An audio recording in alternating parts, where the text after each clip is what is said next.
wants 200, baby. You ready to get back to the trading action? You aim, you shoot, and make money. It's going to be a great day. You guys know where you're at. What's going on, traders? We are taking a look into a fast market, as they call it. We'll take a look to see what's going on right now. Good morning. Welcome back as we dive straight into the macro data. Shaking up the tape this morning. We just got June CPI print, and we're looking at a massive surprise to the downside. If you've been tracking the disinflation narrative, today's report is a heavy hitter. For the month of June, headline CPI is reading in and fell to 0.4%. This is a sharp reversals from May's 0.5 increase. It marks the largest 1 month contraction we've seen since the pandemic shock of April 2020. Year over year outlook here, headline inflation is now sitting at 3.5. But as always, the headline only tells half the story. Let's take a look here underneath the internals that are driving the print right now as we speak. Well, one thing that I want to kind of highlight here, and I can kind of bring in an image here towards so we can take a look at the action here. This is kind of highlighting some of the action on the print, right? We got that largest decrease. We're seeing energy down big, gasoline down 9.7%, right? You saw core CPI also kind of hanging in there, right? And I think the important thing is the last 12 months, the unadjusted change here.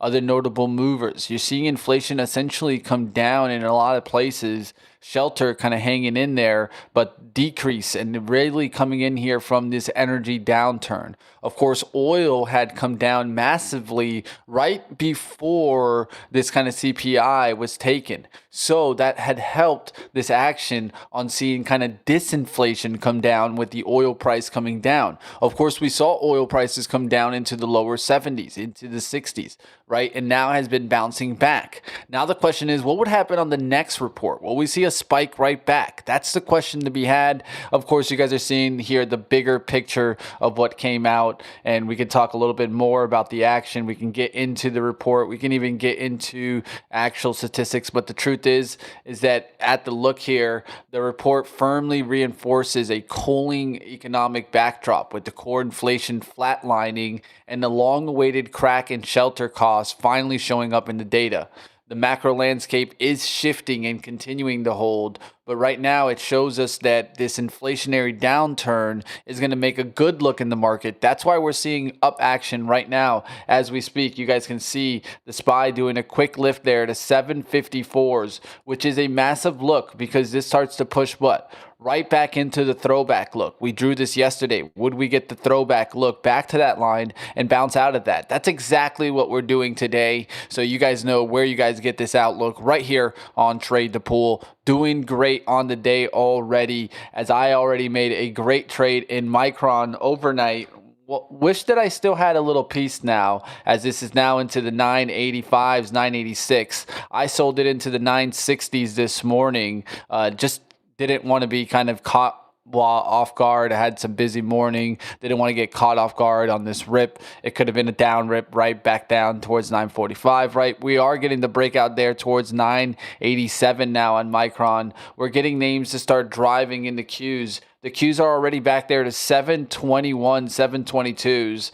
And this was the thing that I was talking about yesterday. Would we just come right back off the bottom and start to rebound here as we see it? We drew the lines, and I drew it there yesterday so that you guys can look to see if we see some follow through. This is what I do, guys. This is what I do consistently here. So smash the like. Let's keep the party going. How you doing out there, traders? It's good to see you guys. Nigel, what's up out there? You know it. It's Money Mitch in the house, ready to get after the market, ready to go ahead and make some cash.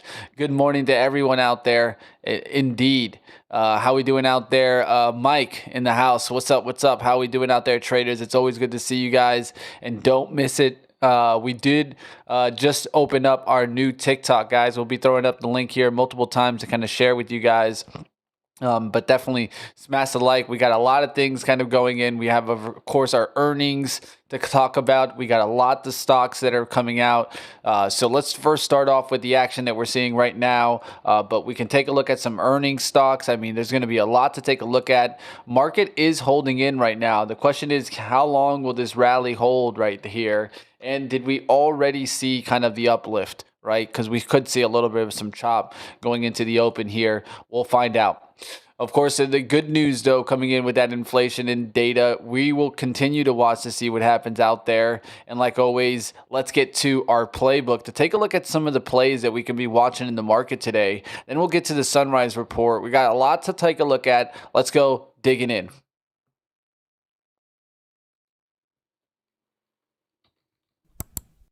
All right, first one.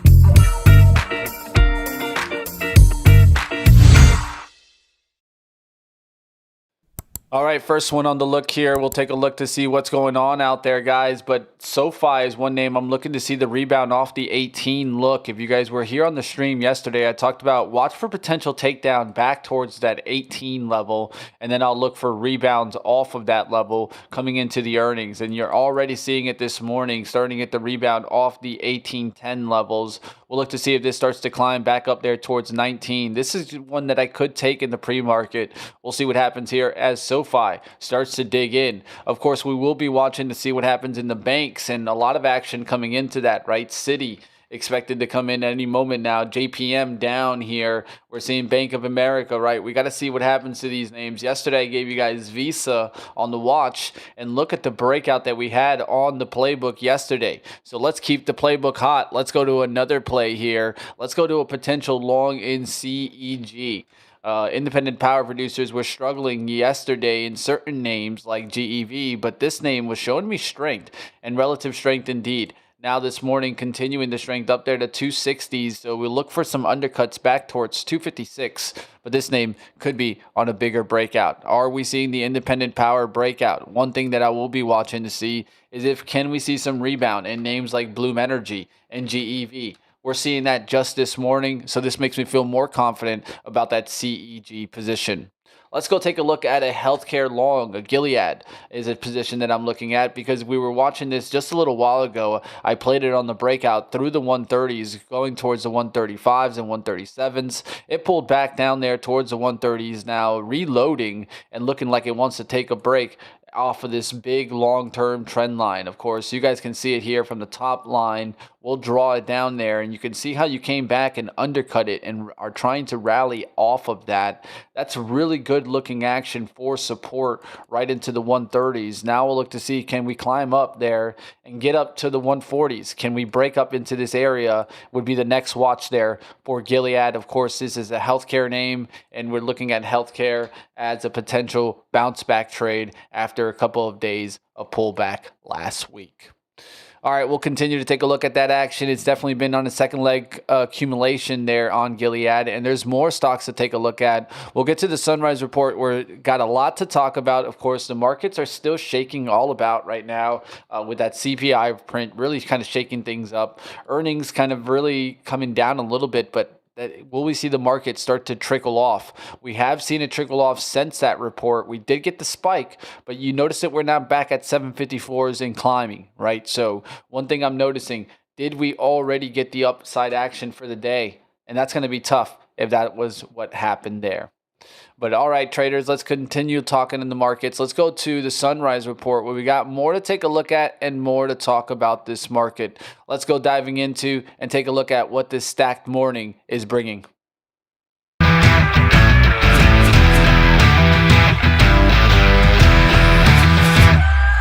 On right now as the stacked morning, of course, is 5 megabank print before the bell. CPI dropping right now, and it just dropped, right? Warsh testifying at 10.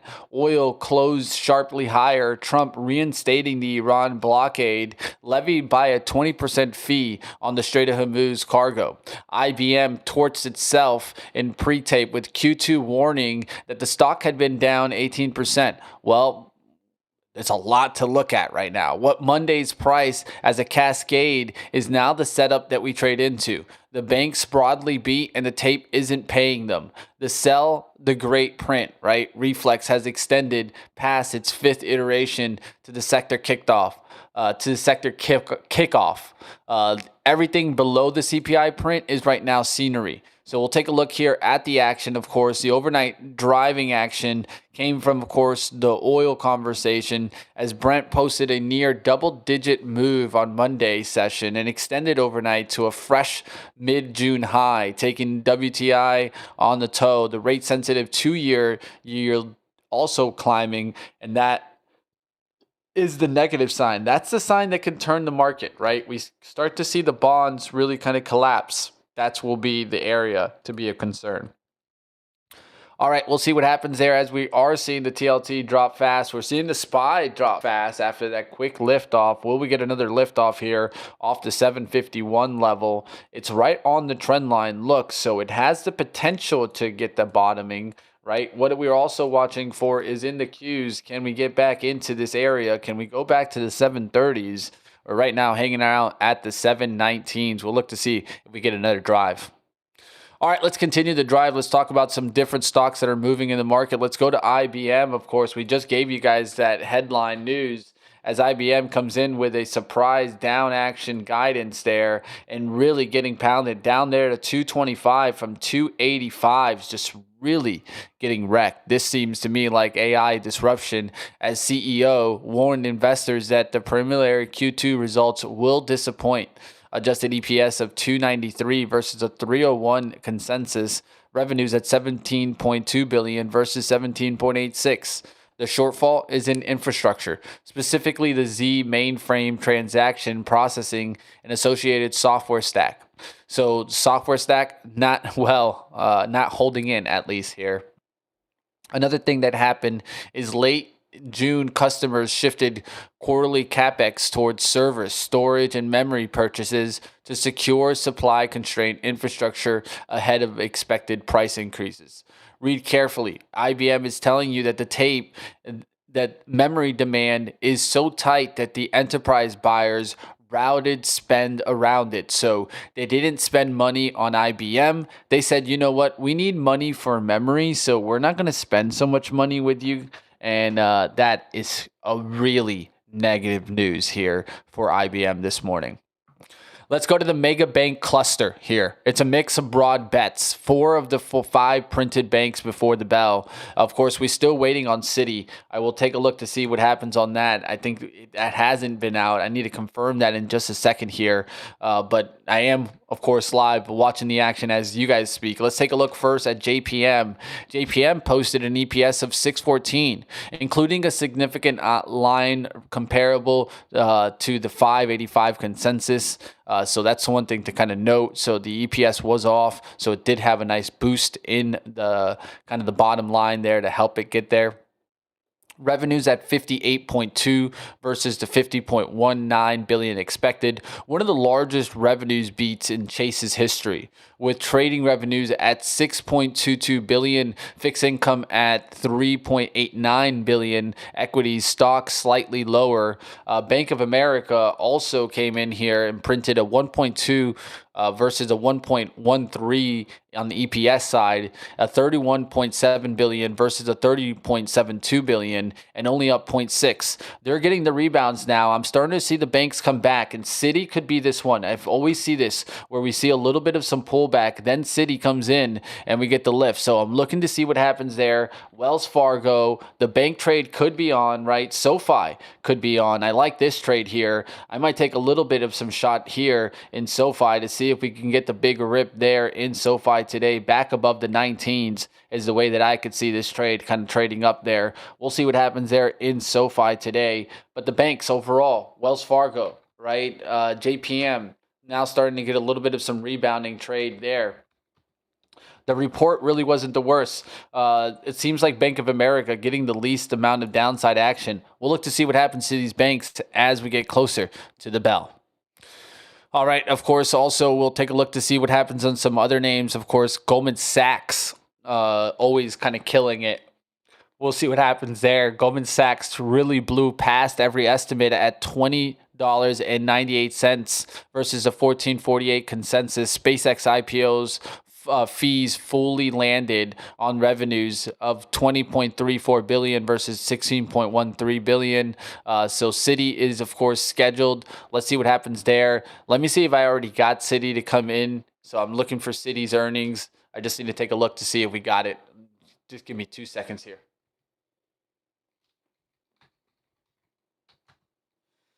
All right, it looks like we did get Citi earnings here. Let's go ahead and get the highlights there. Just give me 1 second as I pull them out.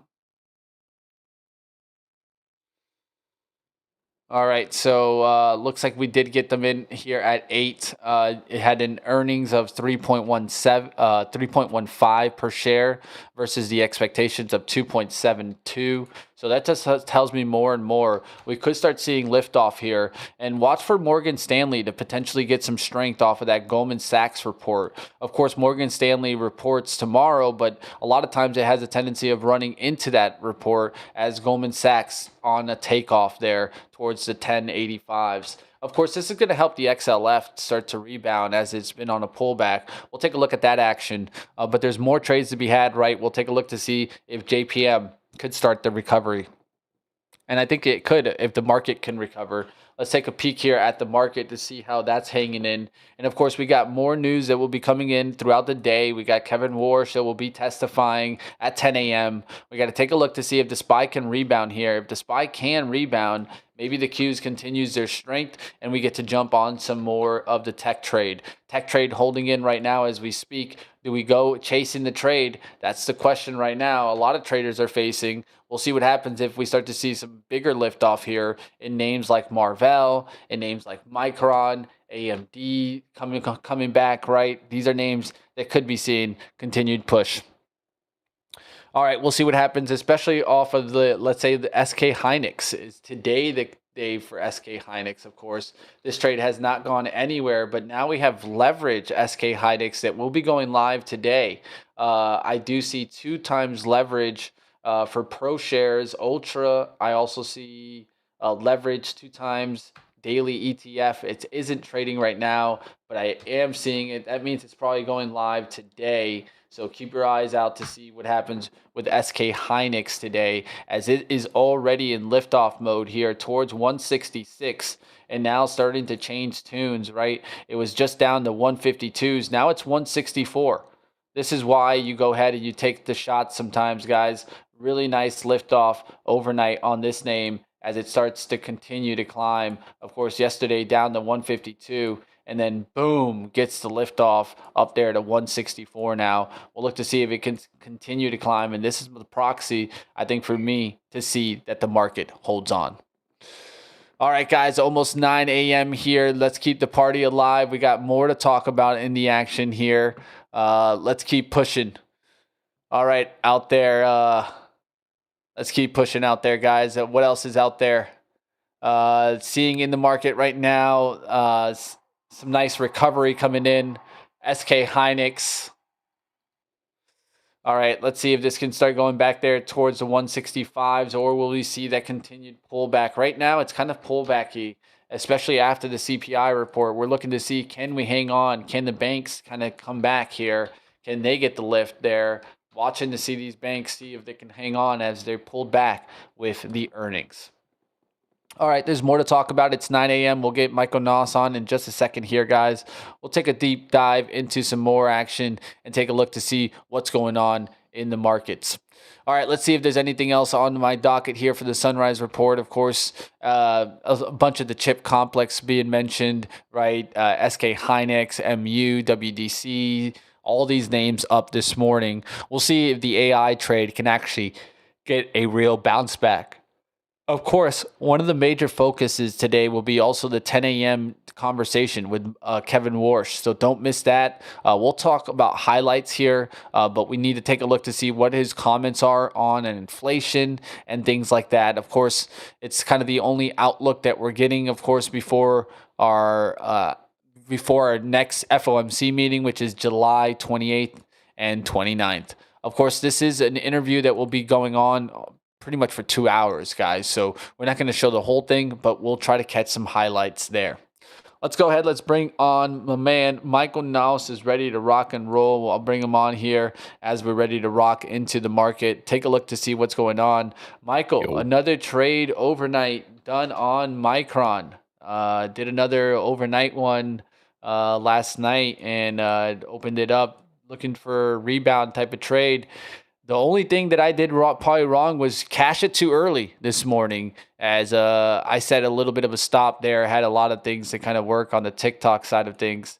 But big liftoff here continuing now in Micron. I had this thing last night all the way back there towards, I think, like 9:15s. So it's been a really nice liftoff here towards 986 and starting to climb. SK Hynix now to 164.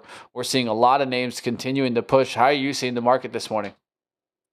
Yeah, don't beat yourself up too hard about taking some off before what was a big event there, right? Just as easily could have gone the other way, Exactly. So it's one of those, You got to ask yourself, okay, if I did this 1,000 times, what would happen? And just the fact that we went straight up after that report is usually rare. Usually you get the little wicks on either side, and that stuff can mess you up and all that. So, I think it's probably the right thing.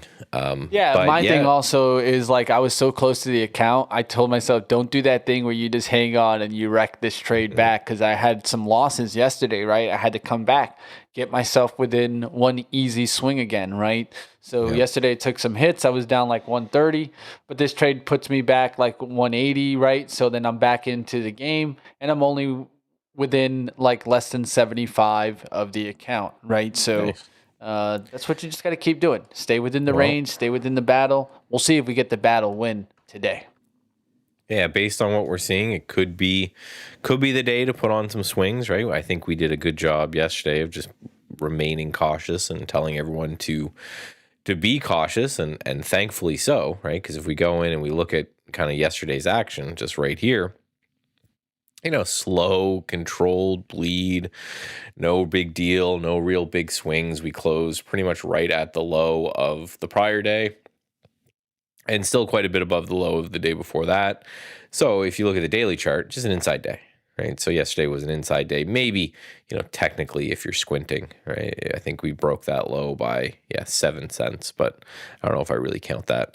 And nice push down inside here, inside range, the base continues. Obviously a really strong reaction off that initial report, but we gave a lot of it back. So hanging out inside again. So just like yesterday, I think it's going to be one of those things, Mitch was talking about this whole Warsh guy having his grilling in front of Congress. I think that might be a big deal to keep focused on. Just like, he's our new J-Pow. So if he says good things, then the market could rip. And if he says bad things, then we could roll back over. So we need to, I think focus a little bit more on that type of thing where this was good. Right, we're holding a lot of what happened. Looks like some of it's being give back, which I think is fine. But we're still inside not only now yesterday's range, but also the day before's range. So now it's day 3 of just hanging out. And just like those other times, I think it's going to be we need to just wait.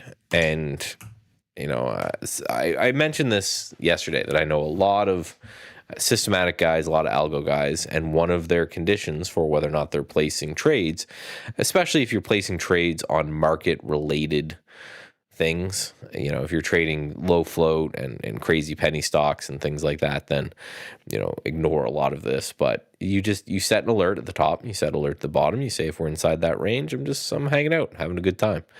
And that's more or less my game plan here. Is I'm just going to be patient and wait for this thing to make either a new high or a new low. With the Qs, we had a little bit worse on the way down. It was not an inside day yesterday for the Qs. So that just shows you where the real weakness was hiding out. It was not in the S&P 500. It was not in most sectors. It was just in tech. And this is the huge focus I always have on things like relative strength and relative weakness. SPY, hanging out inside, everything else having a bad time. So you could go chase the worst names in the market. You could. I think that might make life a little bit harder unless you have a revision to the mean type system. I think you're kind of in that area in which you're throwing good money after bad, and you're hoping everything works out just a bit, which it could. So for me, I want to focus a little bit on the other side. And so now we have semiconductors starting to rip again. They're getting back up into this area. Full disclosure, and I am long semiconductors. I bought a bunch on, this day. Yeah, on this open right here. And my plan is to hold them. I got out half of the position just right in, I think on day 1 or day 2. And now I'm just holding the rest until all-time high, or we end up breaking back below that low. I'll just let kind of fate decide that one at this point. But nice little push here on semiconductors, but still range bound. So the more you go through all of these different sectors, you see a lot of the same thing going on. Not so much for USO, but like XLV, all right, bullish, but in a range here. These are 30-minute charts, just FYI. XLF, bullish, but in a range. And right, IGV is down a little bit today, but still bullish from this low right here. But you can see inside of this range. And this doesn't mean, again, ignore these things, right? Silver, bearish, but in a range. Doesn't mean you ignore them entirely, but when we're range bound like this, I look at it as you really have 2 options. And the one option is you're buying support, selling resistance, you're taking quick scalps inside that range, or you're doing the other work, like building a watch list and, writing things down and saying, okay, when we break out of the range, these are the names that I really like, right? These are things that are interesting to me. Third option, I guess, is to just avoid it entirely. If you're trading things like IBM today, it's going to be a little bit disconnected from the market. Right? This thing got absolutely smoked here off of earnings. So you could take names like this that are gapping up and having some pretty crazy range. I see Crow in there talking about VEEE. And I think this is one of the benefits of these. Now they're dangerous to trade, and this one actually looks like it might be breaking down quite a bit here. But if you can deal with that danger, if you have the emotional discipline to say, okay, I'm able to trade these things and not get caught in halts and blown up and all that type of stuff, then great.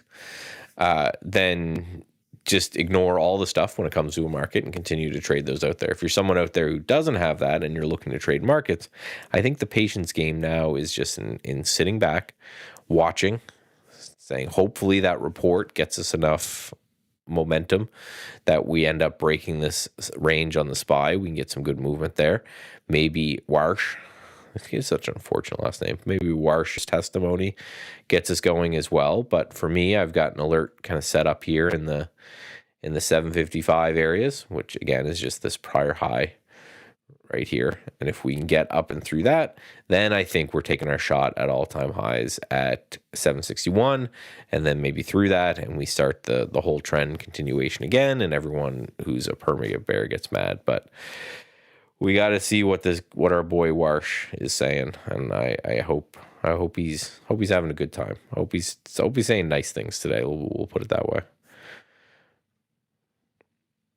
Well, SK Hynix going back into the action here. I'm going to look to see what happens here in the Qs and see what happens to these names. We'll see if we can hold here, guys. We're going sideways here, but the Qs have already made a pretty good lift. That's the problem now, right?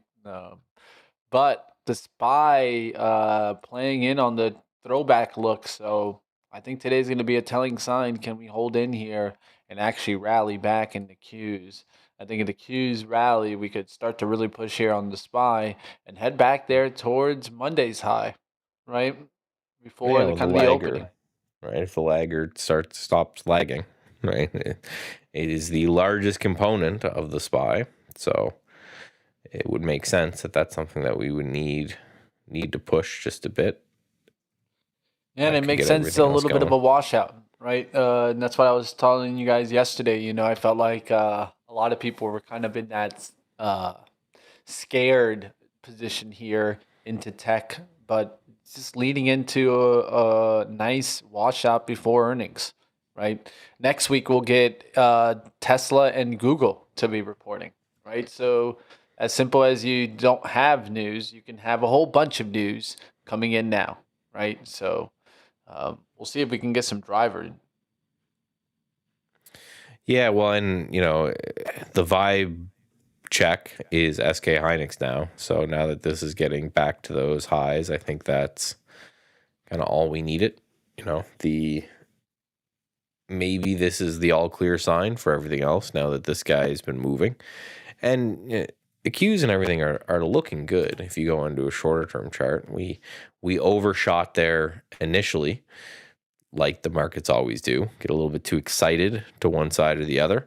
And then we started to kind of pull back here, and now it looks like we could be coiling back up. So the reaction to this earnings, I think, is a big deal. And then obviously what old dude comes in and starts talking about is going to be a big deal. That Warsh guy, because they're going to bully him back and forth.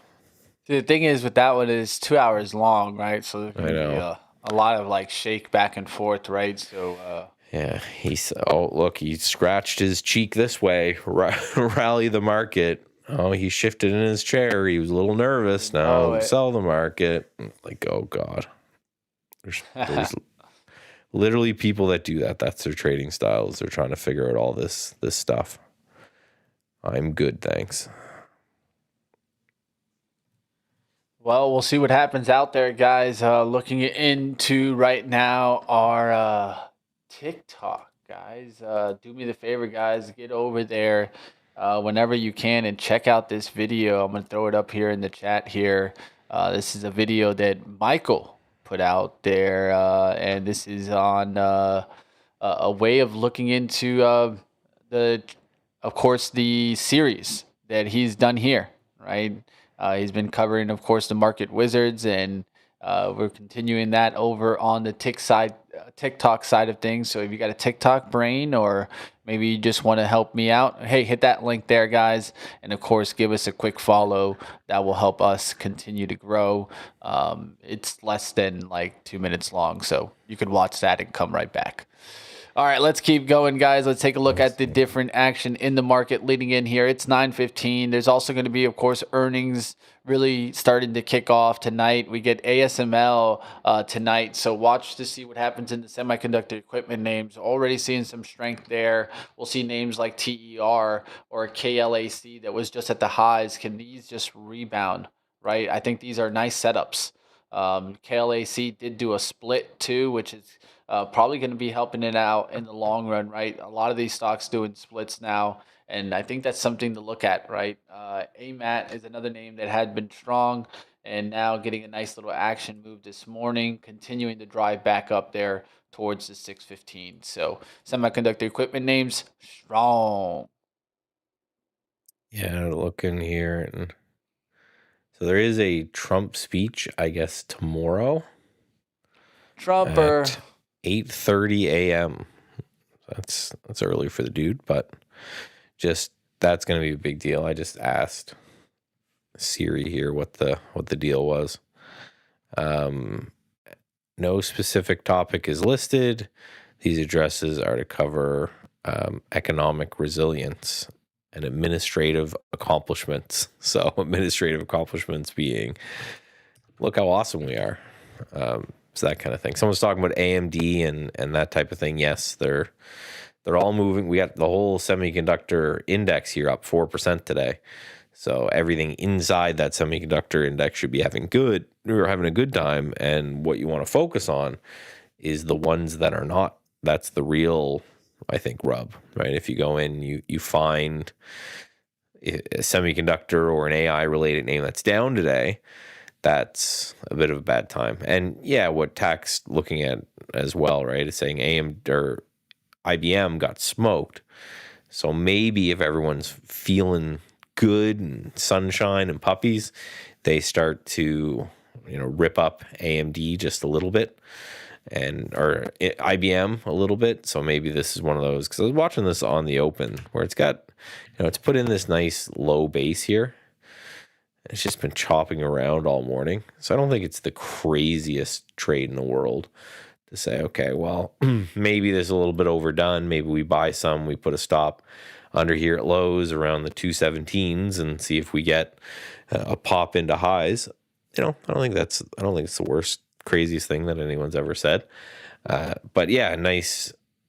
I think this is going to be an interesting one because semiconductors and the whole AI trade is so strong. And we're seeing that with the Qs up over 1% and the SPY just up 0.25%, that it is the complete opposite of what we saw yesterday, in which most stocks held on okay and a lot of the big names fell. You're getting that reversal happening now.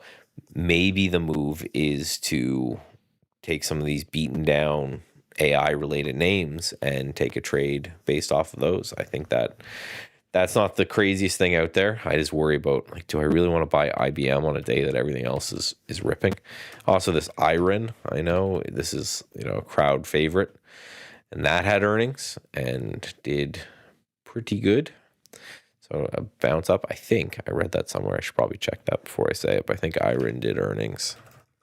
I know this is one of these. People love this name. No, I think I completely made that up. They definitely do not. So cancel that. They did not have earnings. It's a problem is you read something on Twitter, right? You can't trust it. Yep, can't trust it at all. We'll see what happens out there, guys. Continuing to push into the market. Can we make some type of move before the bell here? As the SPY is just on a trickle back since the CPI come out. And that's what I was worried about. When did we already see the high on the day? Could have already seen it maybe in the SPY, right? So watch out for some more choppy action. Once again, the overnight traders making the money. Again, benefit that you can do here, and something I just see more and more from my buddies who are exclusively day trading, is they're considering day trading now, entering in off the close and then trying to get out the next morning. And I think that's fine, right? It's like an overnight type of thing. And right, I was unpopular for saying this, I know, but it was obvious that this was coming and it's just going to continue. They've already started to push. I don't know if you saw that, Mitch, for a lot of the large cap names are going to start trading options more and more. Yeah, pre-market. That's the start, right? And as soon as options bleed 20, because the reason that we still have these big thrusts on the open is two things. One, there's an auction that happens on every stock every morning, and that's what decides the opening price. And until that auction is moved for some way, that's the, that will remain. But as soon as options, because we always got to remind people that the stock market is tiny. The options market is 10 times. The options market is the dog that wags the tail of the stock market. As soon as they start going, right, and pre-market is interesting because we've never had that, and then they'll just keep pushing them out and out. As soon as those are 24/7, then that's when I think the whole market is the way it goes. But someone was asking to trade overnight only for hot stocks. No, you can trade 24 hours with Trade the Pool. So not 24/7. I should reiterate, it's 24/5. So at 9 o'clock on Friday, everything shuts down, and then you can come back. No, I actually like that. I need to breathe on the weekend, Michael. Please. For now, I think that's going to be. Dude, I think you're going to get there. I'm trying to breathe, man. I'm trying to breathe. We're going to get there, and we'll stop. And I think you probably got a couple years of that, because that's still to this day how at least futures and forex goes. Yeah, maybe 2 years. Maybe, and then we're going to start seeing 24/7. Futures change, and then equities change. They've already proposed 24/7 futures. Yeah, I think that's going to be the first thing. Where you think that would be kind of like the first trigger, and then it just kind of is the first domino to fall for the next step. What they're doing is they're trying to battle the tokenized alternative. Because if you're trading an S&P 500 futures contract, especially that in particular, you don't care about owning anything because you don't really own anything. You just own paper, right? I can see an argument for someone saying, no, I want to own my Apple stock because then I have voter rights, or, the counterparty risk is gone because my counterparty is now Apple. It's no longer my broker, things like that. I get that. But for S&P 500, your counterparty is the CME. So those people don't care at all about tokenization of anything, so they'll just trade the tokenized. So I think it's really like places like Hyperliquid that is pushing this forward, where people are like, well, you can trade 24/7 on Hyperliquid. Why would I, other than the safety of counterparty risk, why would I move money into the CME, into brokers? So, right, that's the push. And I just think it's going to continue until everything is 24/7, 365. There will be trading all the time, and people who are systematic, and I don't necessarily mean purely robotic, but I mean they have a game plan. Like, you're going to have to no longer work like 10 hours a day, 5 days a week. You're going to have to more work like every day, but maybe an hour. And it could just be as simple as one thing that I'm working on for my particular service is moving things from weekly candles that I have them on now to daily candles, and just have Claude send me a report every morning. Just email me a report. These are all the trades that you're going to make today. I can sit down and research them and then make the trade and make it just a frequent thing, because I just think there's not going to be such thing as the beginning of a week or an end of a week anymore. But oh no, this guy reiterated, it just means he's trading hot stocks in the morning. Yeah, or one common strategy, and I'm not going to give away the guy's entire strategy, but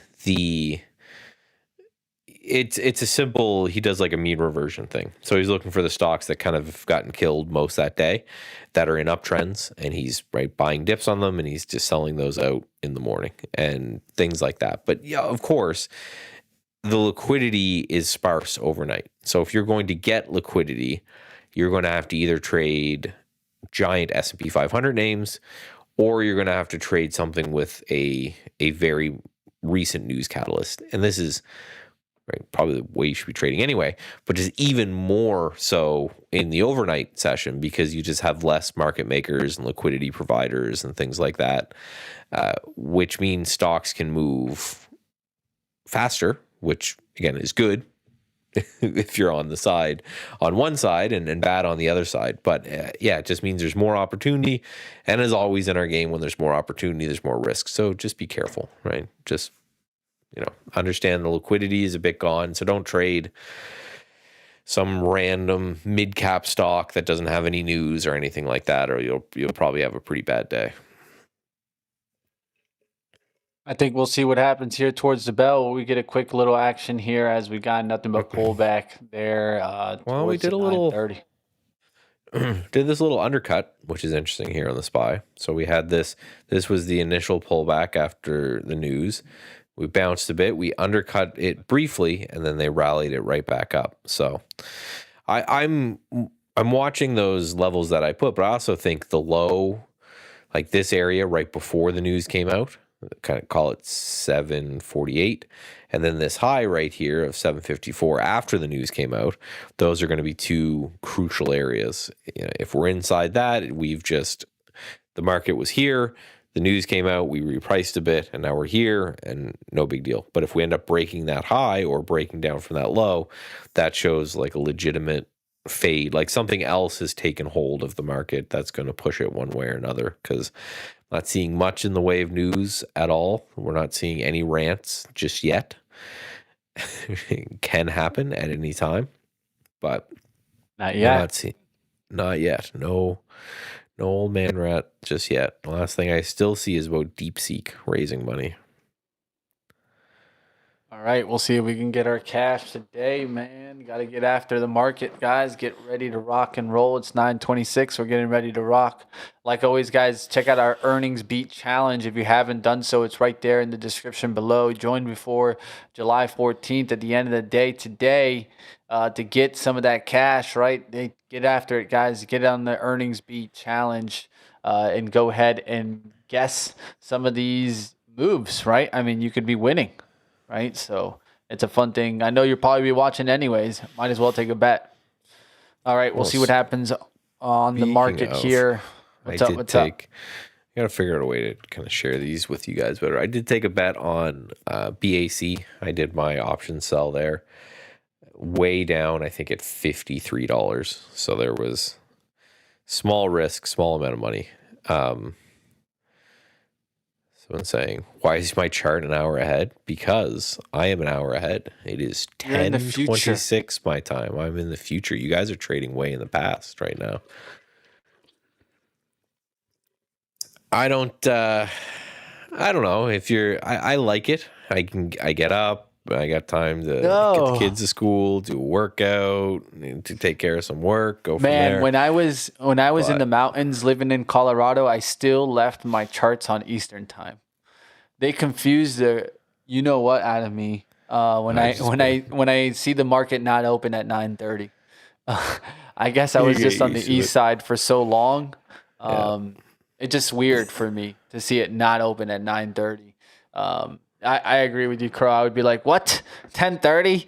Your markets are wrong. Your charts are wrong. Get used. I've had a couple instances where it's weird for the bot. It's weird for programming the bot because it gets confused, but I've worked that out as well. But yeah, for me, I've just been doing it for so long. Do you have to tell the bot that you're in a different timing? No. Well, I had to do it once, and then from then on, it's fine. The data sources all come in converted time zones. So yeah, the other side of it kind of sucks, right? The market closing at 5 instead of 4. I could have done without. I could do without that, but that sucks. Yeah, it is what it is, though, right? I like the opposite, right? I like the whole when I was in Colorado, the markets closed at 2. Oh yeah, I would take the complete other. I think Steve's got the best time zone.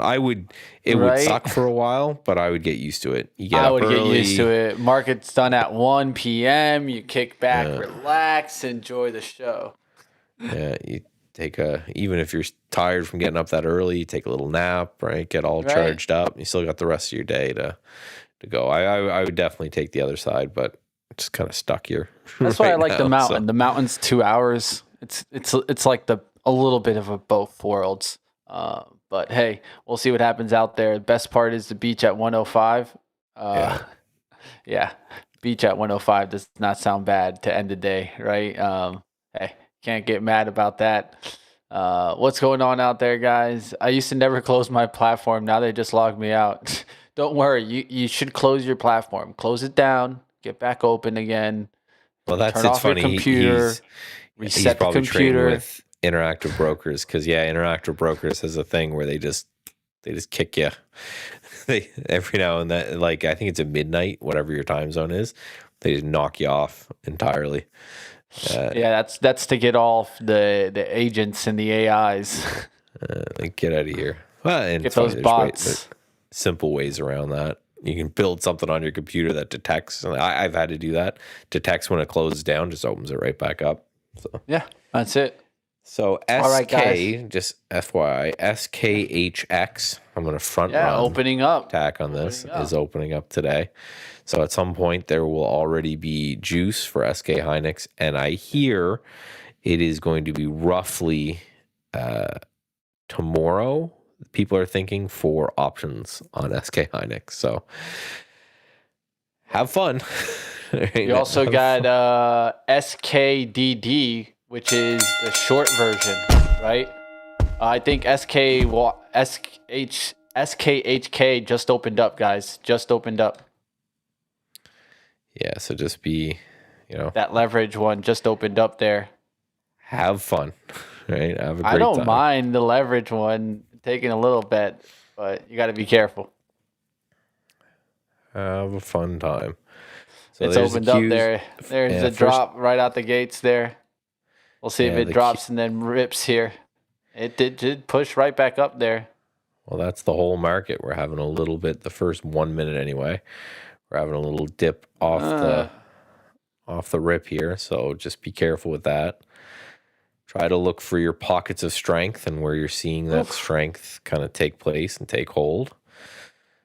We're trying to reverse back up here on the SPY. So that was just the first minute down. It's funny, it came right down to that place we found buyers in the pre-market before. So it's a good place to keep an eye on and focus there that we're getting that potential reversion. Yeah, seeing a little bit of a pullback there in the market there, but SKHX kind of going sideways here. I'm seeing Micron pull back a little bit here. So we could see a little bit of some pullback there. Of course, the Q's kind of pulling back there. So we'll see what happens on some of that action there. Just catching in here, trying to see what alerts I have going on. What alerts do I have? TLN? Okay. All right, let's take a look there. TLN. Yeah, TLN update of 405, CEG on the watch, right? I put that one on the radar today and look at it go right out the gates there. Nice little push there in CEG. So that tells me to look for a reversal back in Bloom Energy. This could be a nice little winner today. I don't mind taking a little small bet here to see if this one can get going here. We'll see what happens. It's been on the downside action. So I'll take a little shot here right out the gates here in Bloom Energy to see if this one just wants to just rock and roll right out the gates here. Of course, it's already been hit here in the last couple of days, so I don't mind taking a little small bet here to see if this one wants to take off here. Bloom Energy. I couldn't catch CEG, but I'm seeing CEG push. I'm seeing others push. Seeing GEV push today. Let's see if I can catch this one, guys. IBM is cracking here right off the open. It's already through man. that pre-market Horrible low. news. Horrible news there, man.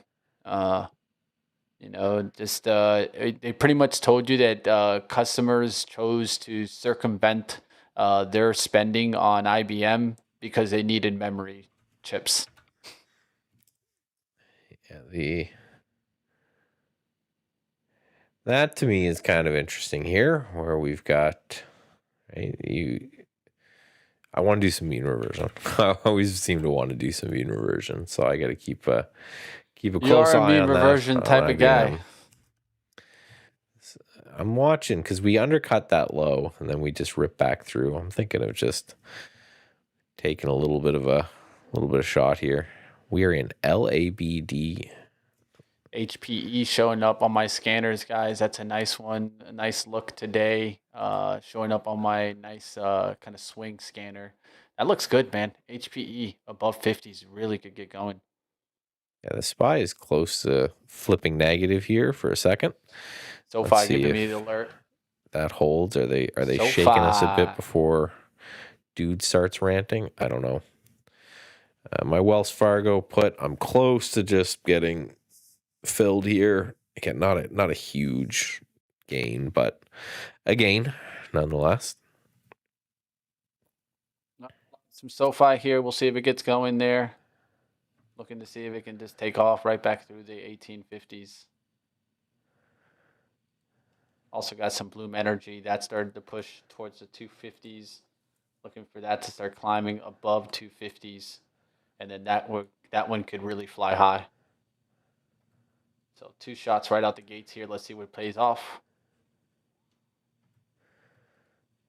SpaceX trying to rebound just a bit. Yeah, I could see that one being. It got close to that level. Did you almost get out there, or? No. Well, I've got the orders in place. I keep adding whatever I've made on selling these puts to how much I'm fine with risking. So I think my stops actually sits in like the 120s now, and these puts are flipping back positive. This is the beauty of selling these. Yes, you are capping your potential return. That's obviously the downside, but right, I'm not making the bet that SpaceX is going to go up. I'm just making the bet that SpaceX is going to hover above or around 140 for the next couple days. And every time we get a little bit up move, that seems to hold on. So even yesterday when this was getting smoked, the puts weren't doing too bad because it ended up closing kind of in that area. So any sort of bounce right here, I think that will flip these positive, and I'll move on and then maybe do it again with like 135s if we dip. But just again, interesting kind of mean reverting thing. Again, thoughts on IBM. You know, I have yet to find like a systematic way to buy these dips, but they're interesting to me because it just makes sense that we could get some slight mean reversion here. You could say, yes, that's catastrophic, but it's already priced in. So now that we're at support here on the daily, I'm like, do you buy it? You get a little bit, not saying, hey, you close the gap, you go positive, you rip to new all-time highs or anything, but mean reversion, you're just saying, okay, stock wasn't worth 300.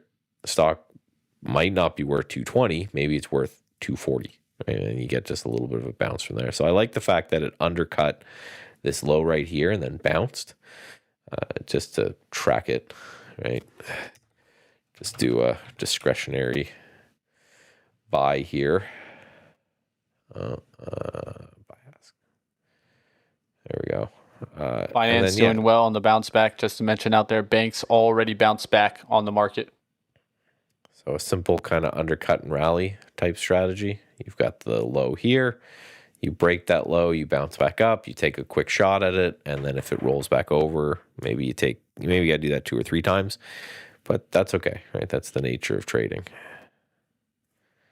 Another strong stock to look at today, guys. One that I'm watching into the agent plays is Okta. Okta, nice strong action today. One of my favorite plays in cybersecurity, continuing the strength. SPY coming right back here, guys. This is going to help some lift off now, guys. There's only technology and healthcare in the red right now. Basic materials really leading, and then utilities right behind that. That's independent power producers coming back. So I'm feeling good about my BE trade here. I'm going to stick in here with BE and try to get the win on BE. Yeah, that feels a little dip it and rip it there on the SPY. It's a strong 1 minute candle that we're getting right off those lows. So we dipped negative for just a quick second, and now it looks like we might be popping right back to. Let's do this.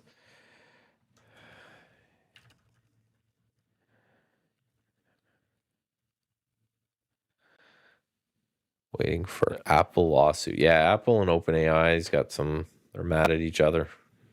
Zscaler is just ripping out the gates here today. That's a cybersecurity breakout there, up 4% out the gates there. $5 actually, 5.71. So Zscaler just pushing strong, guys. I've talked about this cybersecurity, I think, too long, guys. I think too many people are just not even paying attention to this. And it's look at this PanW trade today, right? CrowdStrike, Good. right? Like my hack must be doing pretty good. If anything, you should be. That's what you should be loading in on. Forget SpaceX. The hack is. It seems like to be the place to be. Oh, yeah, I got a bunch. Hey, again, I think I've told this story to people a bunch, but I bought when CrowdStrike ruined the world, and then I've just been adding to it slowly over time on dips. If anything, CrowdStrike's one of the best right now. That's the best part. CrowdStrike is literally one of the best. My theory for the trade is that all of cybersecurity was getting absolutely destroyed that day that CrowdStrike ruined the world. And I'm like, well, it's not going anywhere. We're not doing it. We're not done with cybersecurity. So buying a basket just made life easier because I'm like, well, if CrowdStrike loses some money because they ruined the world, well, that money will probably flow into the other guys. And owning the basket, again, sometimes just the easiest thing to do. And it's been a great trade. Another one that's going with these, they're all going, like you have Net going to the upside. You have Sentinel-1. Like the list just keeps going in cybersecurity today. Yeah, so there's hack, and then to lesser degrees, and I only say lesser degree because it hasn't done nearly as well as Bug. Bug's, I think, smaller companies, so it's going to be higher beta. So you'll make more when you're right. You'll lose more when you're wrong. You know how it goes. But I just picked hack because I just wanted the big boys. Frog is another one to look at here, guys. The Frogster.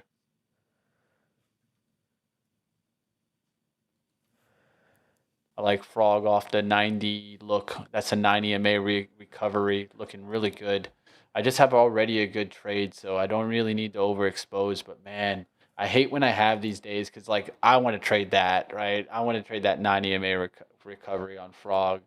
Okta was a trade that was already on my radar for the 90 MA recovery. Look at the action out the gates today. Like those are pretty recoveries there. Zscaler is just a reversal off the bottom. Snow has been one name that already holding the 9. Today holds it really well. Sentinel-1 has like all these highs at the 19, right? Could break that at any moment, go above that. So many looks, guys. This is why sometimes I'm like, yo, that's why I need the algos sometime because I have so many plays that I could play, right? It's not like it's one play. Yeah. The banks today, right? Banks out the gates. Look at this reversal on JPM. I told you guys, look for the bank reversal right out the gates. Look at this JPM breakout, Michael. Right out the gates. Just straight up action. Right back out. Right? Yeah, Banks had good earnings. CPI was good. The banks were going down for no reason.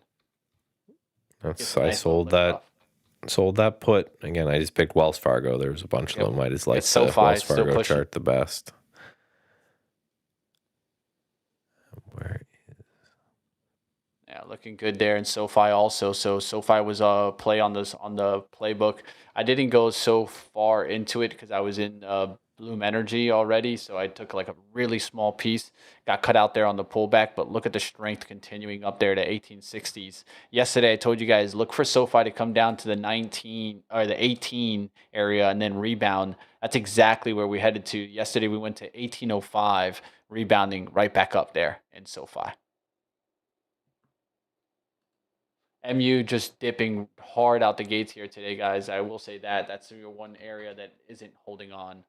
Solar doing really well on the pushback now. I'm seeing First Solar as an opportunity on a comeback trade. Yeah, so I got back to highs and then kind of settled out here just for a minute. Now let's see if that's a real kind of reversal at those highs or whether or not that's just a flash in the pan that things could get going through. SpaceX is really ripping here now. Good. Get me out of these puts. They take up so much buying power.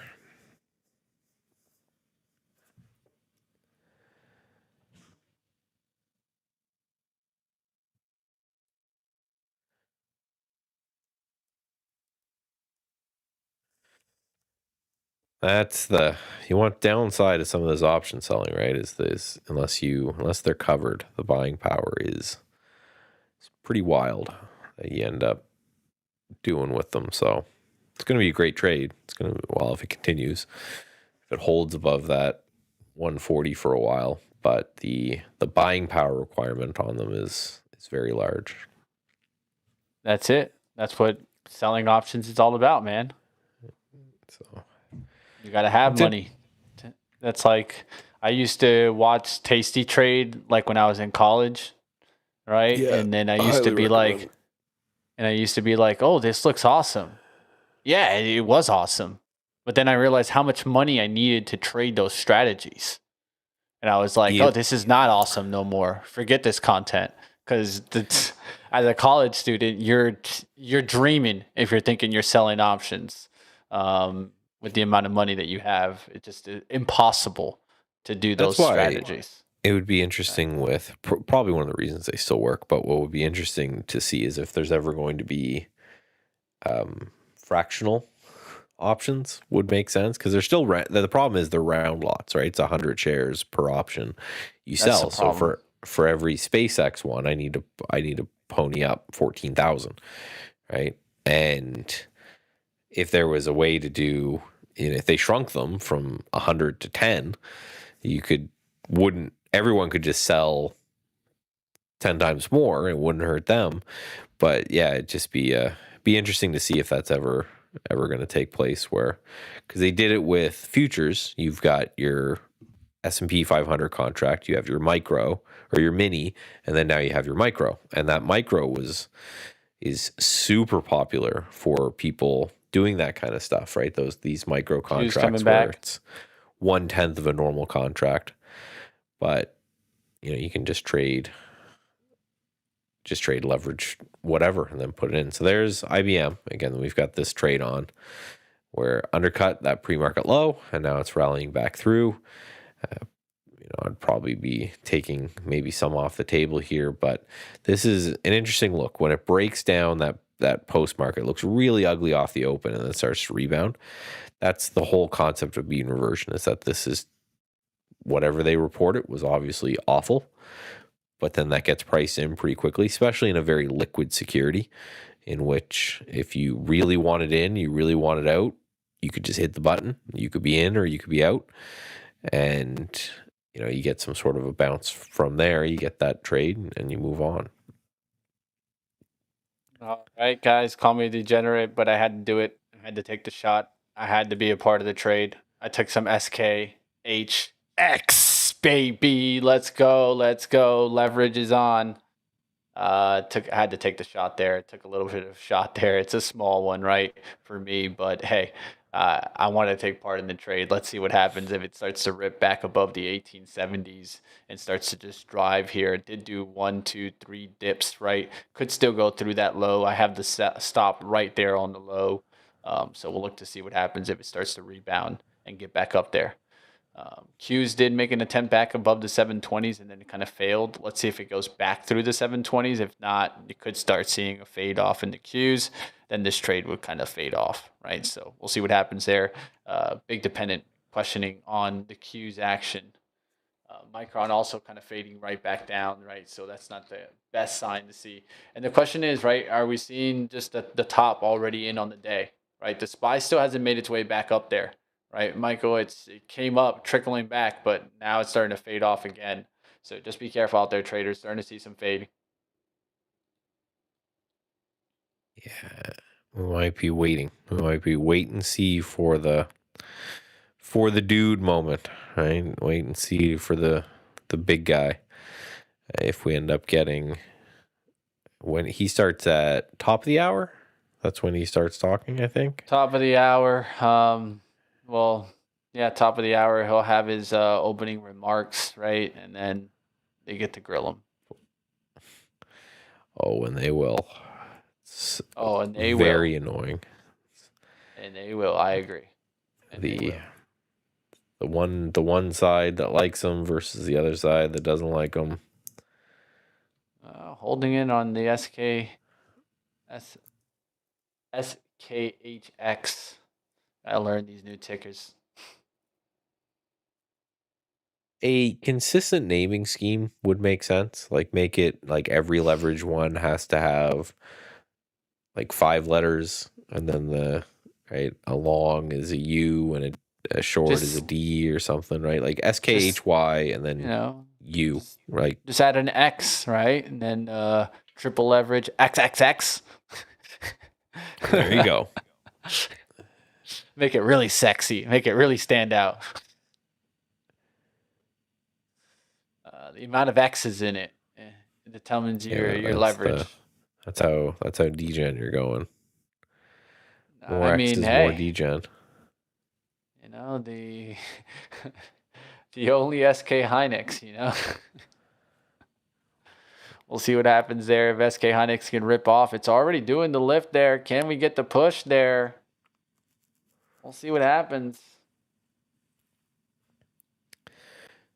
So far, everything, if you look here, this is all the stuff that I'm watching. Everything's looking nice, right? Healthcare is having a bit of a sell, but that's defensive, right? RSP is around flat, and all the other sectors are looking good. We just need to keep in mind, mags, not so much.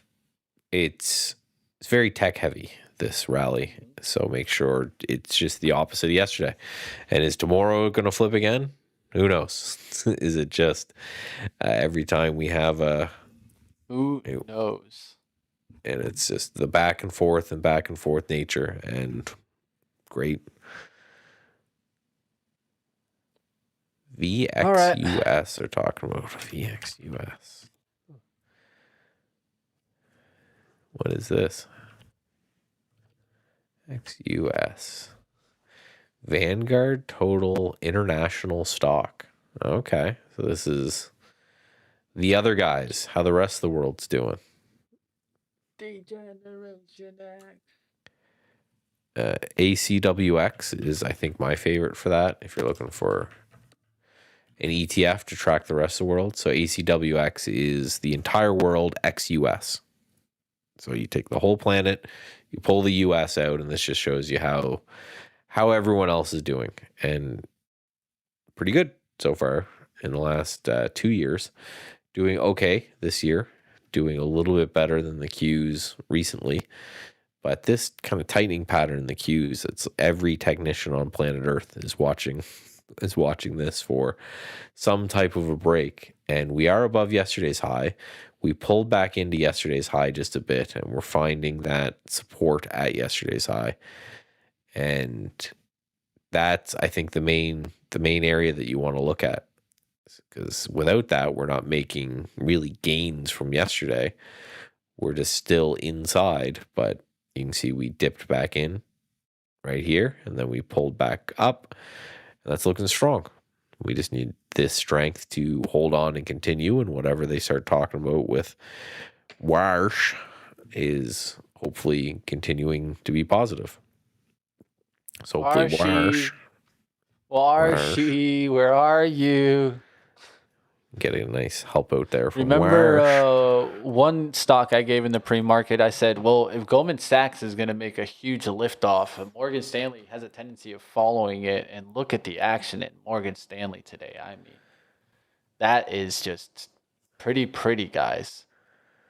Like, you know what I mean? Like, I can't give you guys better trading action, better setups in the market than I can give you guys this morning.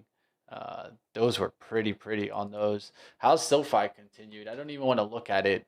Oh, it's held well here up in the 1860s, rebounding. We'll see if it can continue to hold here. Goldman Sachs up there to 117. So good action there. Now starting to get a little bit more lift there in SK Hynix. Don't have a big position, but just the small one there. We'll look to see if it just continues to run. But good action there on the first move. Let's see if Bloom Energy wants to get going there for me. I do see a lot of kind of chop going on, but energy still holding in well. Now that's in the green there. Financial still holding in the green. We'll look to see if some other names can make a run. CEG right back down there. So another name that I could look at in this space to see if it gets to move, right? I like this space off of kind of the 260s, 263s. Let's see if Bloom Energy wants to make the move here. Get above the 250s. I'm going to go for an add if it starts to make that move, and we'll look to continue driving. SK Hynix now almost up a full buck. Let's see if it keeps pushing and gets into the 19s and above. Yeah, the Qs I think are going to be the key to that, and they're holding on nicely. They just need to, make that move. And again, we may be waiting for the top of the hour, right? Maybe he just comes out and says we're dropping rates. There's nothing you can do about it. And then everything is great. Kind of what I think the market would go crazy, because I think Kalshi is still betting on one hike. Yeah, that's what he's going to say. He's not going to immediately say that he's going to cut rates, man. That's not going to happen. I can tell you that right now. That's out of the realms. Depends if that dude has gotten that visit yet from. No, you wouldn't say that here, though. You wouldn't say that here because you're just asking to get grilled even harder, right? So you wouldn't say that here. You would say that in a meeting where you can put that out there, where necessarily you wouldn't get grilled for it. So think more. He's on a defensive state right now, right? It's like getting a job and then having to go, towards the board meeting.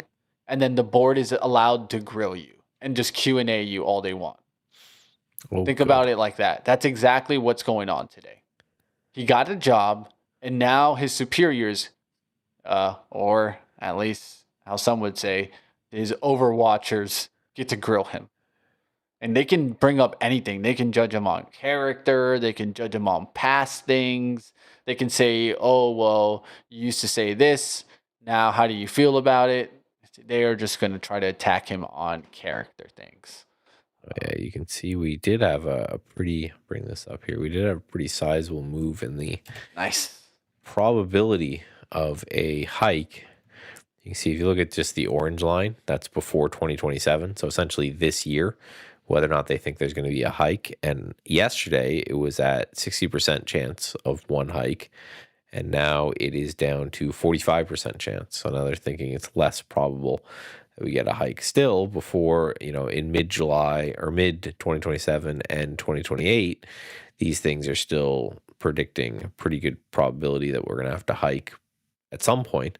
But just this year, that thing is dropped. And that's what you want to focus on is you can look at charts like this and you don't need to guess what people out there are thinking. You can just say, okay, this is what they're putting their money where their mouth is. And I love that as a metric so much more than just because anyone can say anything at any time. It's why I love positioning data much more than just looking at sentiment data. Sentiment can be whatever. You can. I don't know. I think those prediction markets are being manipulated left and right, but zone on maybe, the but prediction side of the markets. If you line this up with the Fed fund futures, I bet you it lines up perfectly. I don't know. It doesn't necessarily, but we'll see what happens there. Funds. One of the things that I would be focused on is also just to see kind of the outlook moving forward in the earnings. I don't think it has anything to do with rates here, focus moving forward. The reason why is that, remember what we got here. We got a light CPI print. Why? Because oil prices were heading down fast when this CPI was taken. What happens when the next CPI is taken, right? This is one of the things that I think you could actually get some more commenting on, Warsh, is like these inflation measurements are so lagged and so behind that it doesn't really necessarily tell the current picture, right? Because CPI going down today doesn't mean that CPI is going down tomorrow. Well, and why? It's just like the same thing as when it's like, oh, a company beats or misses earnings. Like, did they, or are the analysts just dumb? And it's the same with this. It's like, okay, did we really blow expectations out of the water, or do the analysts suck? And at what point do we look at it and say, right, it's not necessarily like everybody knows the price of oil. Shouldn't it's not like a hidden nebulous thing that only some people get access to. Everyone knows the price of oil. So yeah, but no one was thinking that CPI would come down here. And then I was thinking about that last night. I was like, well, it all depends on when the CPI was taken because oil has come down massively.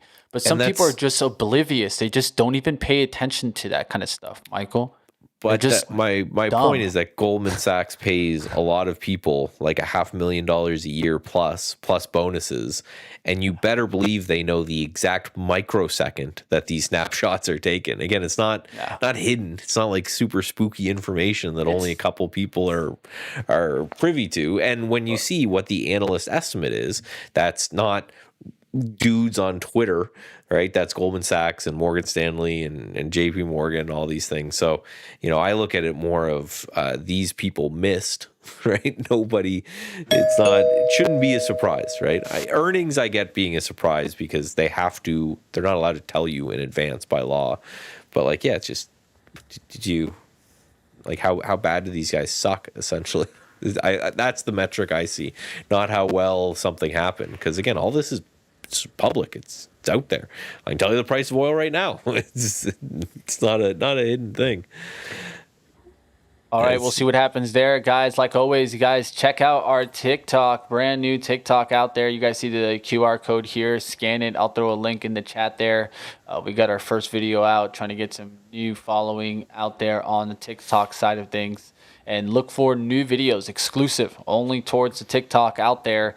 Take a look into the action. Our TikTok is out now. I'll be throwing up a link here for you guys to keep on rocking and rolling. Let's go. And the TikTok looks great. I was just checking it out a little bit ago, and we got a video with our own Michael on it. And it looks... Michael knows. Don't worry, I'm not dancing. You don't He have is. to. Not He is. yet. That's how You we don't should have to look at advertise me it. doing the. He's Right? dancing Doing in it. his He's locker. dancing. Well, with Dancing AI, in the moonlight. AI, you can do whatever Everybody's you want. dancing all right. Nigel Tack, good to see you guys. Yeah, So with here AI, I'll is, get you dancing. You'll see Michael doing some dances pretty soon enough. So it's just at out there, 10. guys. So we just hit 10 on the nose. That one. You hit 10 what? 10 o'clock. Oh, 10. So this 10 is o'clock. Okay. when dude starts ranting, right? So we've been paying attention for this moment when Warsh comes out. Now these guys are always late, so I'm sure there's a YouTube channel you can do something with, but yeah, we need to. I'm just looking for it here. Oh, they're gonna play it live. We're getting from a producer. Do it live. We're doing it live. I'll write it, and we'll do it live. That clip never gets old. Doing it live. Marvell finally falling off the wagon. Hello, I was in some chop with that, and now it is just making new lower lows for today. You need to trade it with me in the late night, bro. Should have been buying it at 1 a.m. I'm gonna start calling you late at night, and I'm gonna 1 a.m., bro. 1 a.m. We just buy up, Jesse, and then I tell you good night, Jesse. Time to go to sleep, dude. Nighty night. I set the stop. I wake up and I make money. I don't know about you, but those are usually the best trades. If I could just go to sleep and make money every night, the mornings seem a lot better when you're brushing your teeth up a couple $100. You know what I mean? Always helps. Oh yeah. Oh yeah, it definitely makes the mornings a little bit better. Yep. When I look at my account, my swing trades, and I see I'm up, it's just like, okay, all right, today's just extra bright, a little extra sunny. Yeah. Something good's going on. I don't know.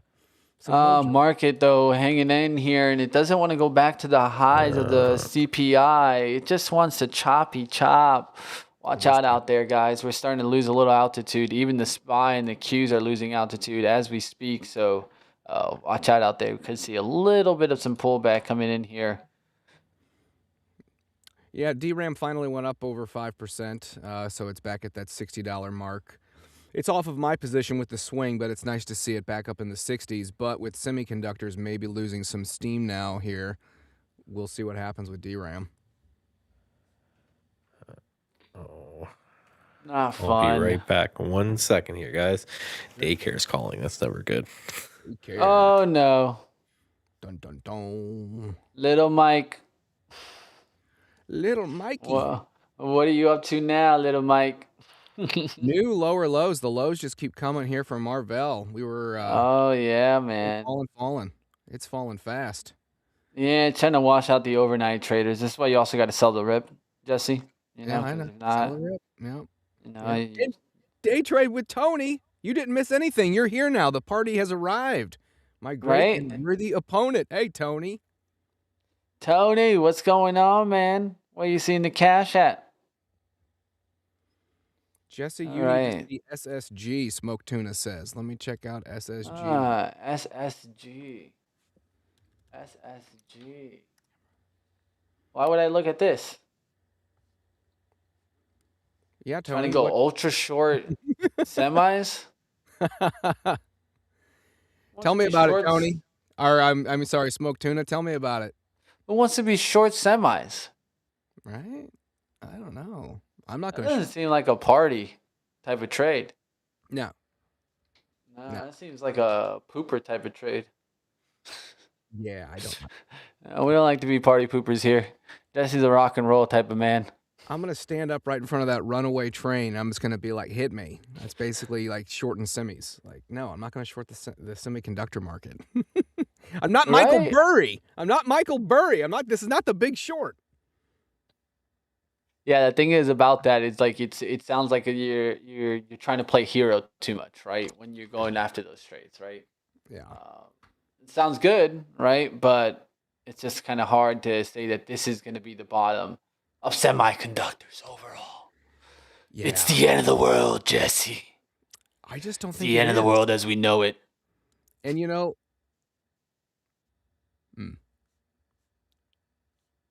all right, guys. what's going on out there, guys. All right, we're gonna go over to I think Warsh. There. Some conversation here. Let's bring in the Warsh man. Let's hear what the Warshes have to say. I can't hear him, but he's out there. He's talking. He's live. something. We should add captions to this. That would be nice. Good Warsh. Good Warsh. Inflation from the 1970s and Oh, there early he is. 1980s, and the actions of then Chairman Paul Volcker was forced to take to defeat it. Oh, To know why this second surge needs to be stopped. Ooh, MU There's falling no off. more oh, he's saying that he needs to stop the American second industry surge of or the inflation. That hardworking, means what? innovative Rates citizens of up, our baby. nation than Rates inflation. up. That's not good for the its market. First statement under your leadership, Mr. Chairman, the FOMC said that it, quote, will deliver price stability, close quote. Congress expects the Fed to remain focused on that mission and keep it until price stability is achieved. Today, we face the consequences of some of the Fed's former choices. In August 2020, the Federal Reserve adopted a flexible average inflation targeting framework in which it decided to allow inflation to run, open quote, moderately above 2% for some time, close quote, after periods in which it had been running persistently below 2%. This framework, combined with the irresponsible fiscal policy and a slow response to inflation that began in March 2021, led to an inflationary surge, the likes of which had not been seen since those early. Pretty much blaming the Fed 2025, and the Fed Biden wisely on abandoned the its reason why flexible inflation is average where it inflation is. targeting framework. Going back further today, we will also review the consequences of the Fed's That's Mr. Hill. with This is not large-scale Warsh. purchases Just want to of clearly treasuries state. and agency mortgage-backed securities, better known as Chairman quantitative that's easing, going to be grilling QE. him. Though perhaps justified in its first round during the immediate onset of the 2008 global financial crisis, long Market's on a past that fade crisis, here, the Fed man. repeatedly Yeah, I'm going to short with QE MU for this. with the cost of I each should have held on to that successive round MU of this QE morning. If I higher would have held into the than CPI benefits. report, I would have got the account, man. It's tough. While the I've been emergency in facilities and out, QE in and were out, resurrected close. in early 2020 I'm with $100, in so response it's to kind the of hard. unknown economic and I just social took a short scalp in ramifications of the MU. COVID-19 There you pandemic. go. Yet, with a clear V-shaped recovery well underway, those facilities and Looks like policies little were not Michael ended, got busy. The result of these decisions was a Fed that held a quarter of Little federal Michael. debt in 2022.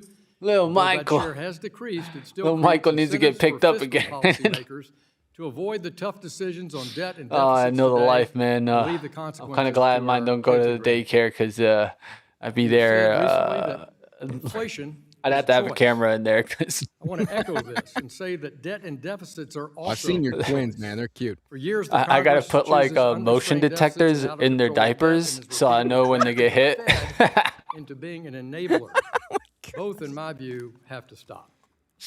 Turning to the Fed's regulatory and supervisory policy in the recent past, the Fed is engaged in mission creep, resulting from Have a little political bat capture metric by thing that certain reads speed. partisan Maybe I throw actors that in the attempting to diaper. accomplish policies through the Fed on which they cannot build a consensus and pass through just moved 25 miles an hour. from crusades Uh-oh. against digital assets to trying to make the Fed a climate regulator, these decisions took the Fed far beyond the All right, boundaries guys. Once Kevin comes Congress back, has guys, we'll come authorized back. in He's statute. kind of grilling The Fed's him on role his to make prepared decisions for the statement. American people So on I'm sure major Kevin questions gave a of prepared political or statement. So he's kind of like economic looking through That's that and, Congress's responsibility. he's reading his prepared statement, right? We'll go back to that in just a little bit here, guys.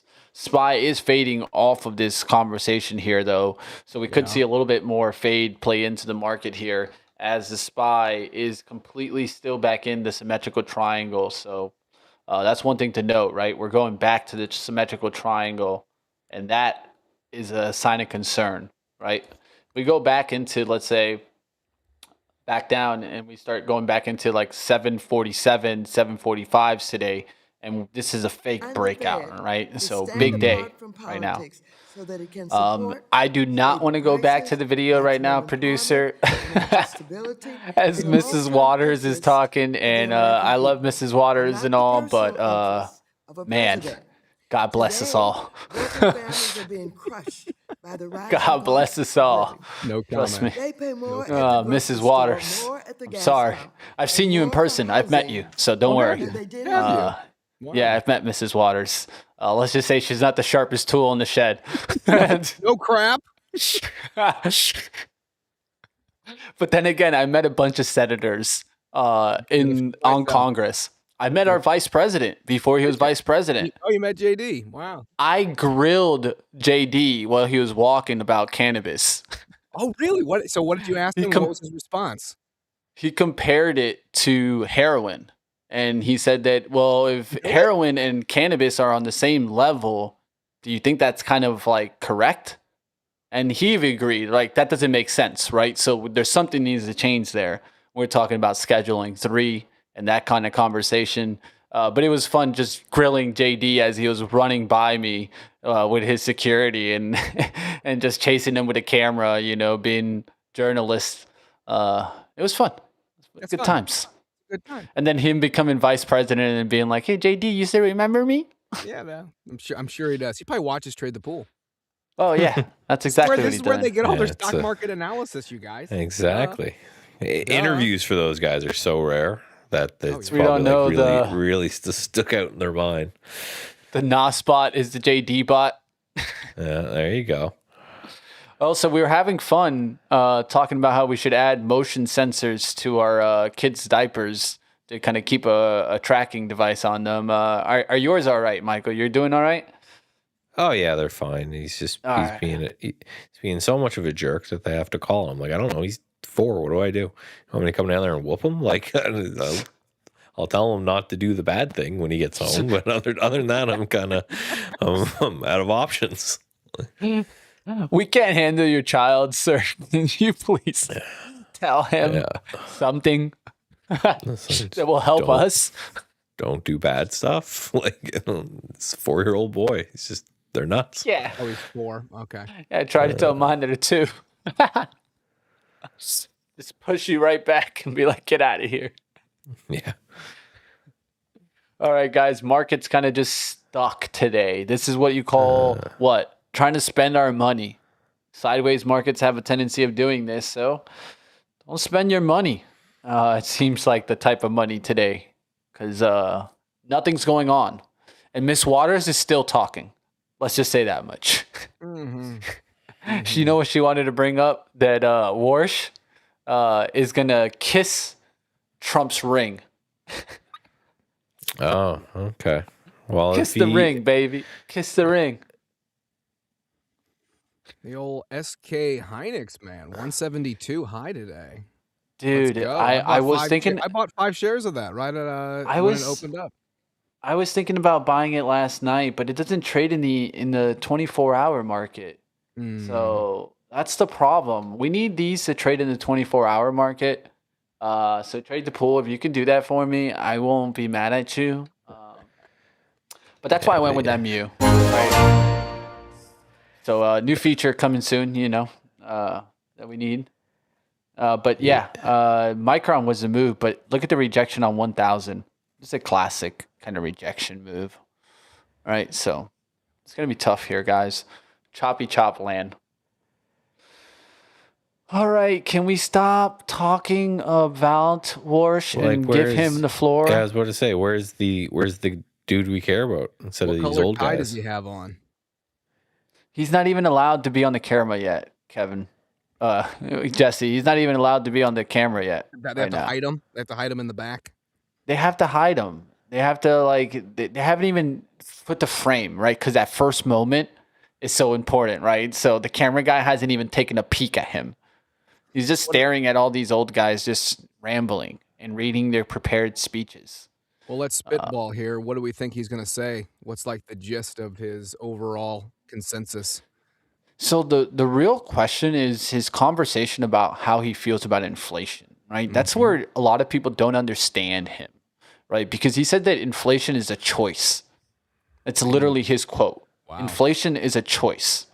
So that's what all these guys right now, they're grilling him on, right? They're like, well, we're at an all-time high inflationary rate and you know, we got here because of Fed decisions and all this. How do you feel about inflation? That's the main concern, right? Oh, Miss Waters called the hearing, just to mention. Oh, good. You guys know how I feel about Miss Waters. This water's baby. See something. It's just some of these guys, when you talk to them in person, you realize how, like, and I'm sorry with the word fragile, is that these older gentlemen and women are. And my thinking is, if they're that fragile, is their brain that sharp that they should be in a position of power, right? Like, I'm sorry, but the young lead, and there's a reason why the young come and take over, guys. It's just that, you know, the boomers can fight it all they want, but my argument is always that there's the age limits to the downside. There should be an age limit to the upside, and the way you calculate that is you take the average lifespan of the company or the country, and you subtract like 10 years, and that's you got to stop at that point, because you got to live 10 years on average inside the country that you built while you're in office. So if the average lifespan's 80, you're done when you're 70. Starting to pick up here, guys, as we're starting to lose the lows here now. The question is, do we get some type of bounce when Warsh comes on? Warsh coming on here in dark blue tie. Let's see what happens. Represent my superb colleagues from the Federal Reserve System. We're submitting down the ticking, monetary policy report, as is our obligation and our duty.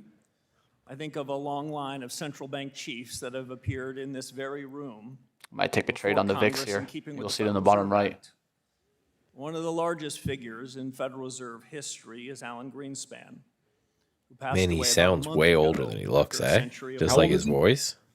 We at the Fed recall the know chairman's how old he is? strong and steady leadership, Hold on. in a period of rapid economic change. Shot there. And today we honor his memory. How old? As a country, we just marked our 250th year. And when Americans count our blessings, we include an economy predicated on the brilliance of our constitutional design and a system 56. of ordered liberty. Okay. An economy without But just like equal his in all voice, it's done like if you for close your human eyes, he flourishing. sounds He old. looks a lot younger. Some forms of Fed communications, has his dark hair which for I've the most spoken part. about previously, It's also how far he discretionary, is from the mic. but not this one, and for good reason. It's like a It's a shaky. prudent and wisely Maybe it's conceived just He can, nerves. obligation he's not leaning into the designed to keep mic, so the he's Fed standing up accountable, straight and talking to the people versus talking into the mic. faithful So to they its need to adjust his congressional mic a little mandate bit. of full But employment and price stability. that's just me being These the sound guy. obligations are Yeah, hit the likes, the Fed's guy. rightful independence. Hit Yeah, those spot- likes. Appreciate the love, Derek. Policy. Spy down ticking, but it's Stepping back, nothing, right? I We're would just say back today into the as we sit pre-market here, Mr. range. Chairman, we're at a We're hinge flat point in on the history. day. The Qs are up 0.5%. It's up to all of us to meet this moment. I took a little bit of the Task for VXX this there. I took generation 100 of shares policy. there just to see if we get a pop here while he's Individuals and speaking. households in the private Can we get sector some type of pop, and to then I can ensure just that sell the into the American pop economy or something like excels far that? into the But future. with the market the way it Now, is, the it could be Fed, dragging a little bit our number further one down objective is today. getting monetary SPY is the policy important key here. That's our clear and constant aim. Chop, Okay. chop, chop. The Your clear and star will constant steer aim. us. And if we get policy right, and I can assure you we will, the inflation surge of the So you last can 5 assure me years we will get will be it a thing right. of the past. Just a month Yeah, ago, I chaired I'm my very- first very meeting of the assured. FOMC. Very My colleagues and I recognize that high inflation has been an undue burden He said, on if we American get it right, households and businesses. but I will assure you I'll While get it right. monthly I love price comments like that. volatilities Like and that doesn't even, variations are inevitable. like I took logics Especially in in college. an That's unsettled such a world. like counter argument to your Underlying own inflation speaking. over longer time horizons is determined largely by monetary policy.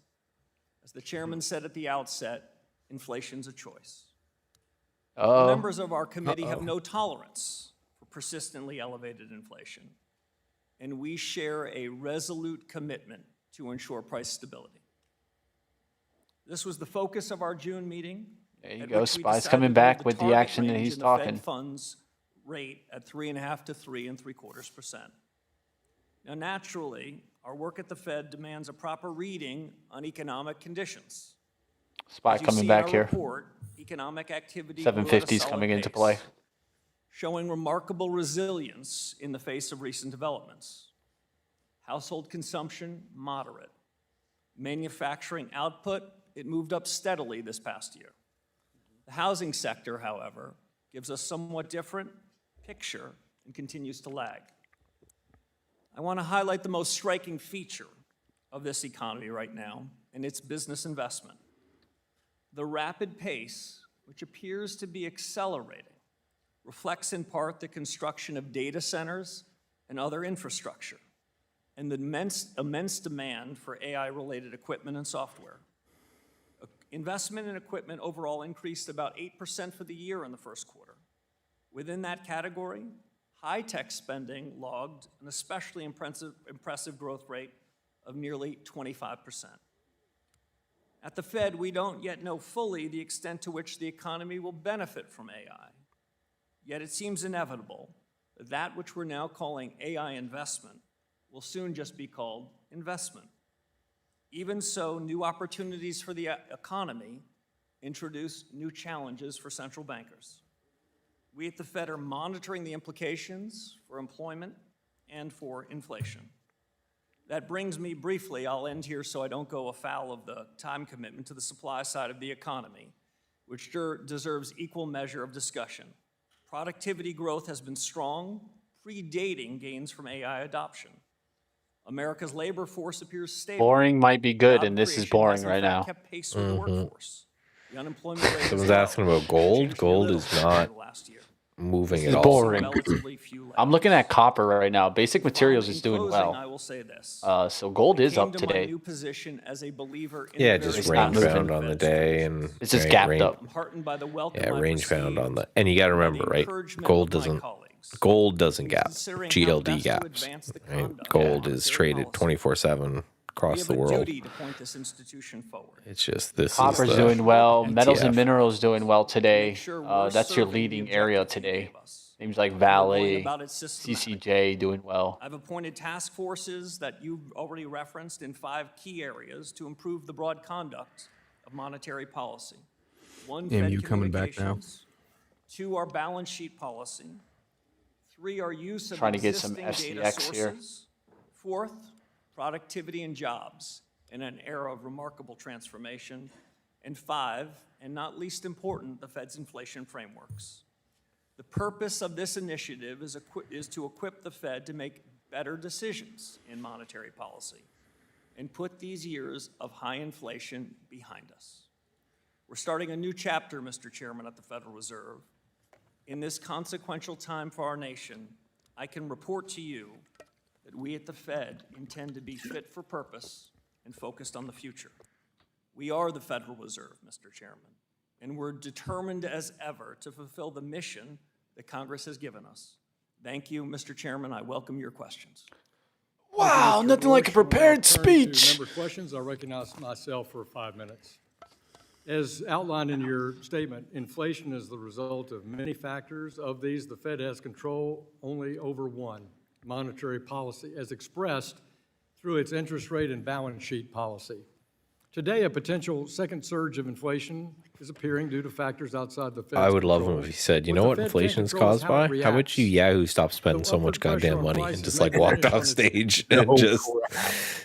He's like, No, he said, I got one dial. Fed I may be got able to one look thing to through pull. These Like, inflationary pressures. stop spending The so Fed has much. believed Stop that before spending money, and has but been they'll wrong. never stop doing that. High That's- inflation affects Americans in the here not and doing that. now. All not right, in trying to some see if the hypothetical market's going to future come back composed in the of long-term cues, projections like kind or of lead inflation to higher expectations. action here and setting up here Chairman, for I the was very move. Now the encouraged to question is, hear can both you in get your some testimony and your continuation? Opening FOMC statement about restoring price stability as a top priority for you. When we think about that in the near term, though, how do you and your colleagues on the Open Market Committee plan to accomplish that given the policy tools at your disposal? Well, thank you, Mr. Chairman. We want economic growth to be more broad-based, and we want the change in prices, the increase in inflation, to be more limited. There are a lot of things that are happening that are outside of our control, as you mentioned, conflicts overseas and the rest. We can't have and shouldn't have a direct control on that. But inflation's a choice. We monetary policymakers and the choice. choose lower prices, and that's the commitment my colleagues have made. In direct answer to your question, I would say we're doing 3 things. 1, commitment, which you heard at our first FOMC meeting, and I hope you heard today, is we're committed to the Fed to deliver price stability. We're committed to the 2% inflation goal. And so for businesses or households or market participants who came into this saying, well, they said before they were committed, but they seem to have tolerated a higher level of Gearing up inflation, 5% that commitment today. is resolute. Second thing that we can do is take ownership. This isn't a time for us to pass the buck, to blame others. The Federal Reserve can and will deliver price stability. We have the tools that you mentioned, both interest rates and balance sheet policy, that can help us achieve that aim. And we have the tools to deliver that.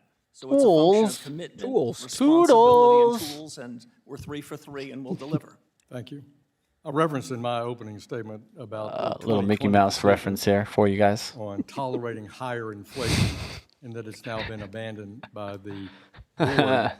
Clearly, I think that was a policy error. It was praised. My kids by hear some that, at the you know, time in they'll yell. August of 2020, but I found it alarming at the time it took place. First of all, do you agree with the FOMC's decision to abandon that? And secondly, how do you consider this past 6 years of experience when you look at the task force work on the framework question for looking at inflation? Yeah, so there's no secret that at the time that the framework in 2020 was announced, the new framework, which was intended to get inflation higher, that at the time and in subsequent years before finding my way into this job, I was very critical of it. That central bank wasn't the first central bank to ask for a little more inflation and end up with a lot more. I liked whatever you said there. The framework did not succeed. They liked in it. They its liked it. I objectives, saw it. I and jumped in with it. Pleased that before my arrival that my predecessors took that and cast it aside. All central bankers are going to make some share of mistakes, but when they make a mistake, they've got to call it out. Had that mistake been called out sooner, I don't believe we would have been burdened with this undue tax over the last 5 years. It's nearly the same degree. That's why we are reform-oriented. That's why my colleagues and I are so driven by these task forces to think about them anew. And in final response, I'd just say one of the task forces you mentioned is to revisit the inflation frameworks that the Federal Reserve uses so that we can be Didn't I tell you guys better that they're going to change it? understand what will cause inflation to rise and fall and what we can do about it. Well, thank you. And you also referenced courage in Change your it. opening statement, and you've just outlined the toughness of the set of policy choices that you and your fellow governors have.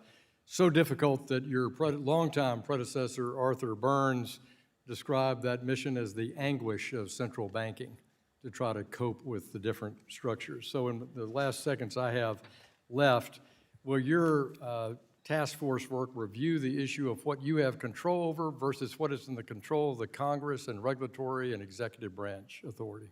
Yeah, I'll be brief in my response given the time. There's no anguish in central banking here, Mr. Chairman. We have the commitment, the power, and the responsibility to deliver on the mandate that this committee gave us, and we will.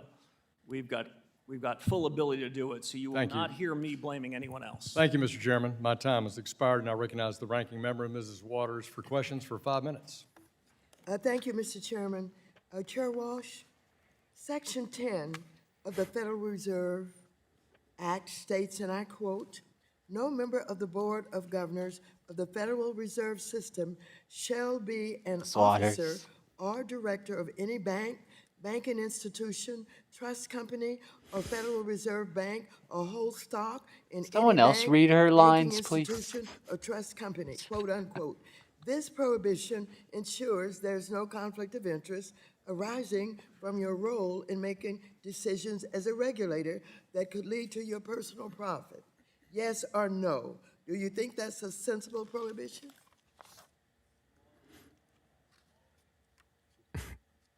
Check your mic, Mr. Chairman. Excuse me, Ranking Member. It's the law you've written, and it's the law we will follow. That's how you answer that question. And that's how you answer when a cop asks you that question too. Would you break the law if I let you break the law?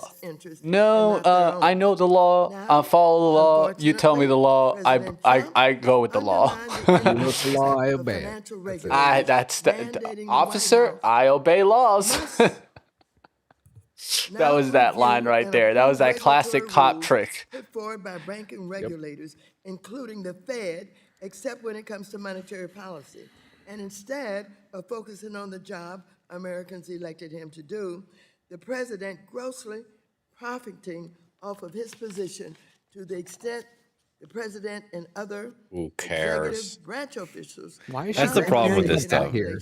What in the Yeah, world? it's just like pick. Chair Warsh, should Right? those officials If you're be mad about that, prohibited that's great, from but owning just leave any Warsh alone. businesses where See, they that's not have the place a to do. role in Yeah, regulating well, them, we whether want it to is learn crypto about company what or he bank can or do. anything else? Yes or No. no? So, Not what Ranking matters Member here. Waters, I don't mean to disappoint you, but we're going to stay in our lane at the Federal Reserve. The more we stay in our lane, the more we stay out of politics. The rules and Exactly. obligations I for don't others gotta outside give of the anything Federal about Reserve if are not Trump's making something money which on I our feel, decisions. it's appropriate for me to opine.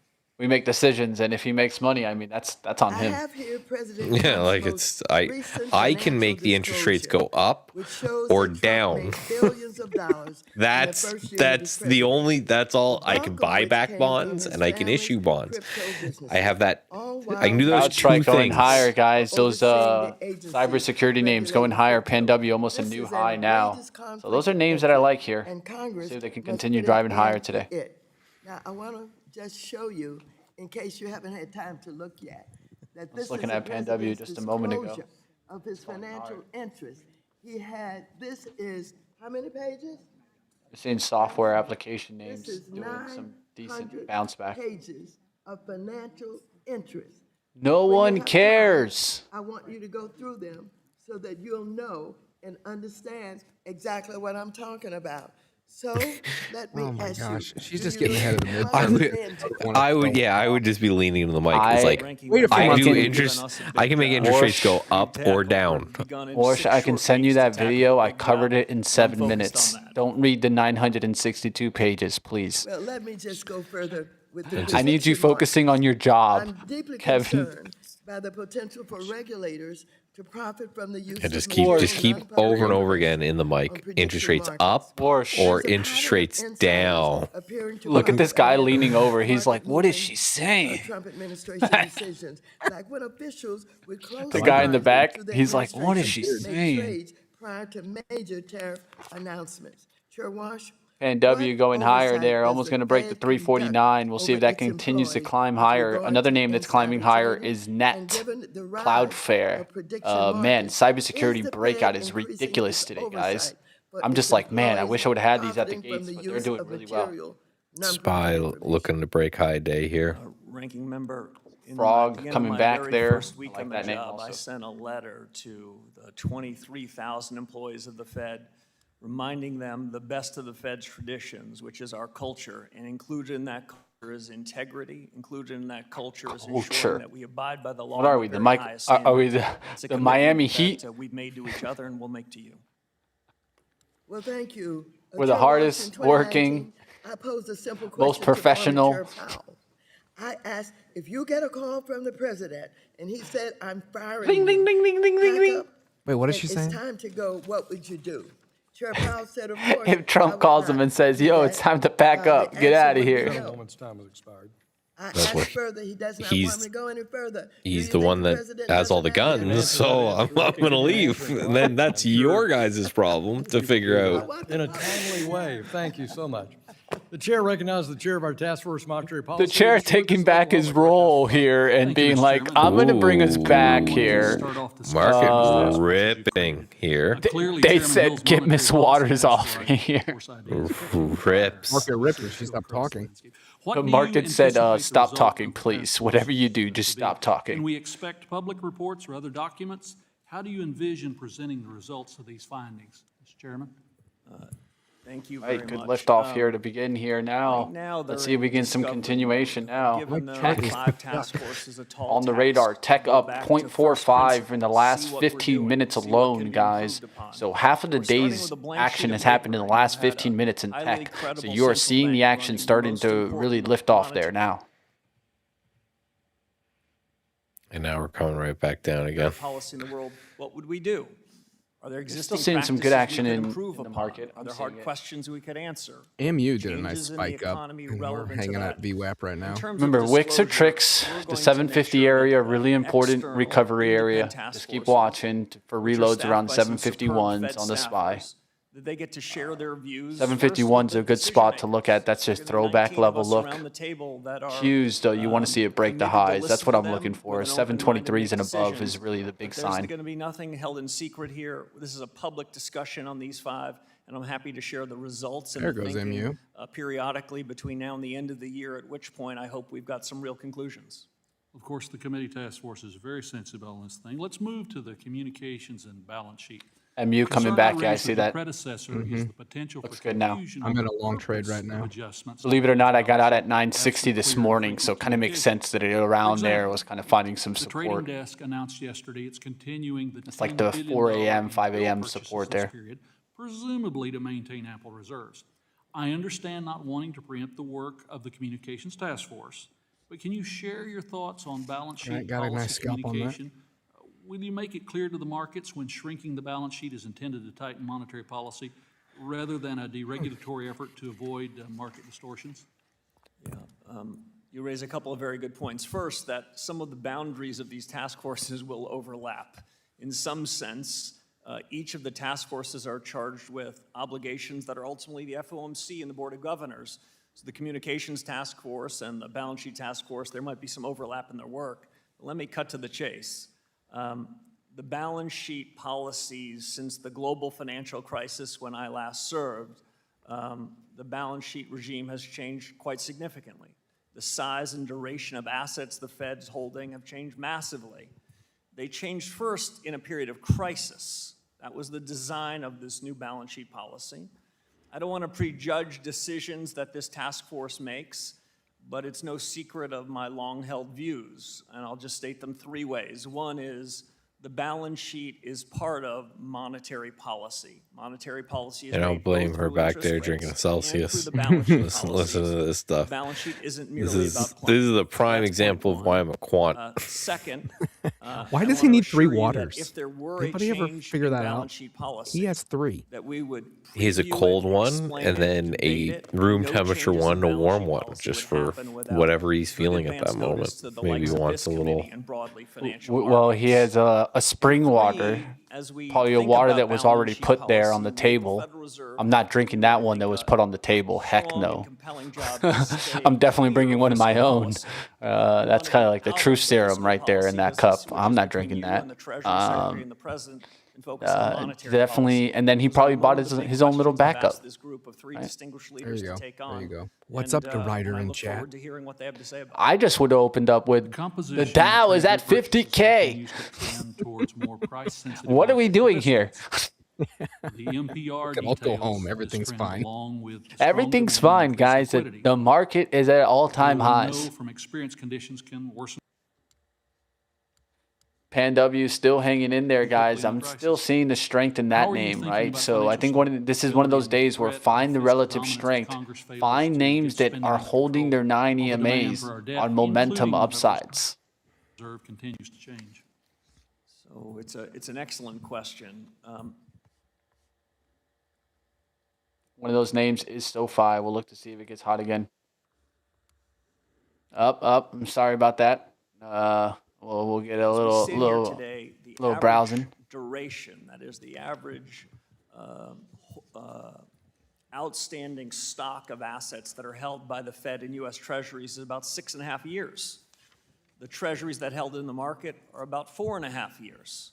I understand in periods of crises, like the 2020 pandemic and the 2008 crisis, central banks by design needing to step into markets to create a fair price. But in more benign times, when our overall holdings are larger than the market, that's something where monetary policy is, in the language of former Chairman Volcker, on the edge of its authority. These are among the questions that this task force will look at. Thank you, Mr. Chairman. Yield back, Mr. Chairman. Gentleman yields back. Chair recognizes the ranking member of the House Small Business Committee. Yeah, Mr. but you Lassiter. forget. We always put up the Band-Aid. Right Or here. you have no option. Welcome to You the have to put the committee. Band-Aid on. I would like to start with a straightforward, simple question. Do you work for Donald Trump? Oh, boy. Yes or no?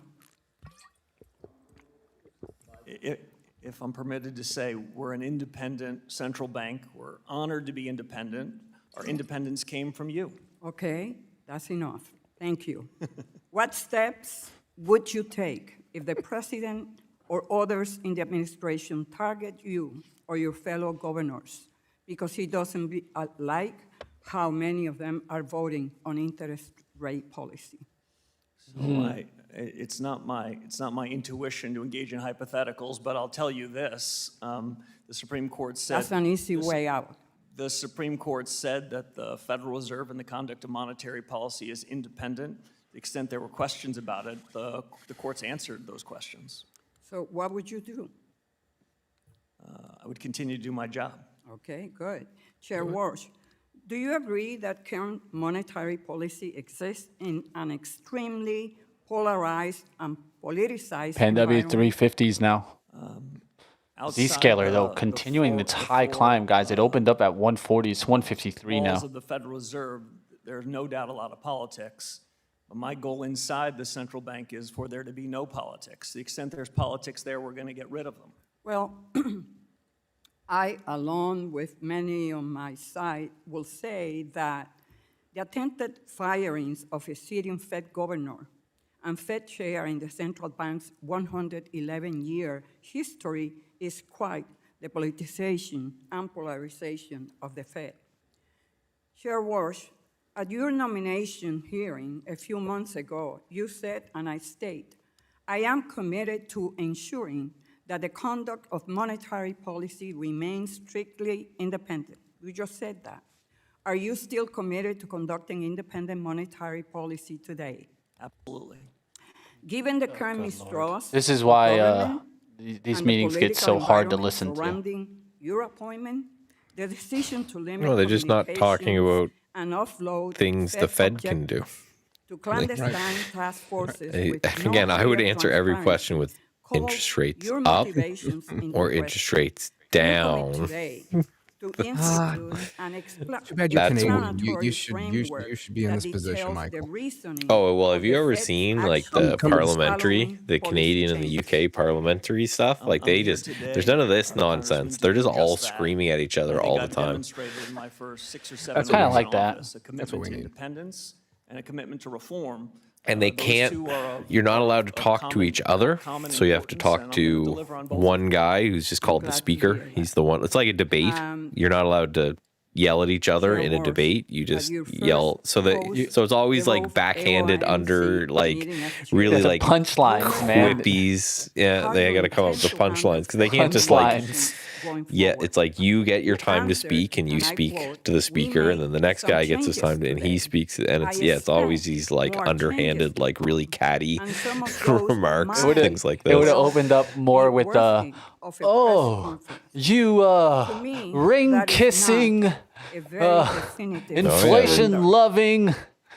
Can you They commit go today in, to and I creating think it's a awesome. fixed public Yeah, standard for They which they'll go ham on that. FOMC decisions call him a and pig. procedural changes trigger a press conference rather than deciding case by case which ones might be worth it. Yes or no?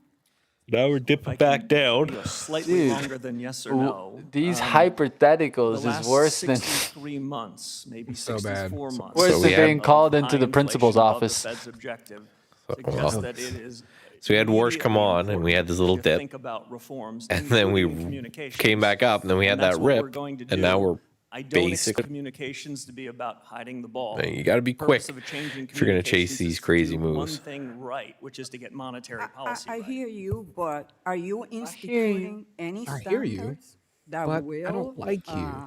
qualify a press conference as a worth news for the public and hear us in Congress? So in a word, yes, and we have a task force that's going to help us think about how to do that and do a better job of getting policy right and So making can- sure that you know what we're doing and Pretty why. much. Can you give me a The way that single I work objective now is I have task or forces that I can criteria right blame. now on So how I make big you will decisions and I push it to determine them to whether make the or not little the ones. change at the Fed is significant enough for you I don't know to what a hold boss press should do, conference right? on it. Like, Mr. Chairman, I'd invite you to answer you that know, question you don't in want writing, the please, for you don't want the gentleman from New CEO of York. the company picking Chair out what color the recognizes the drapes gentleman are. from Texas, Like, Mr. hopefully Sessions, he's to got go for better 5 minutes. better things Mr. to Chairman, do. thank you very much. Chairman, welcome. We're I'm taking a delighted short that on you're SK here. Hynix. This is your first time here, but you'll get used to coming back.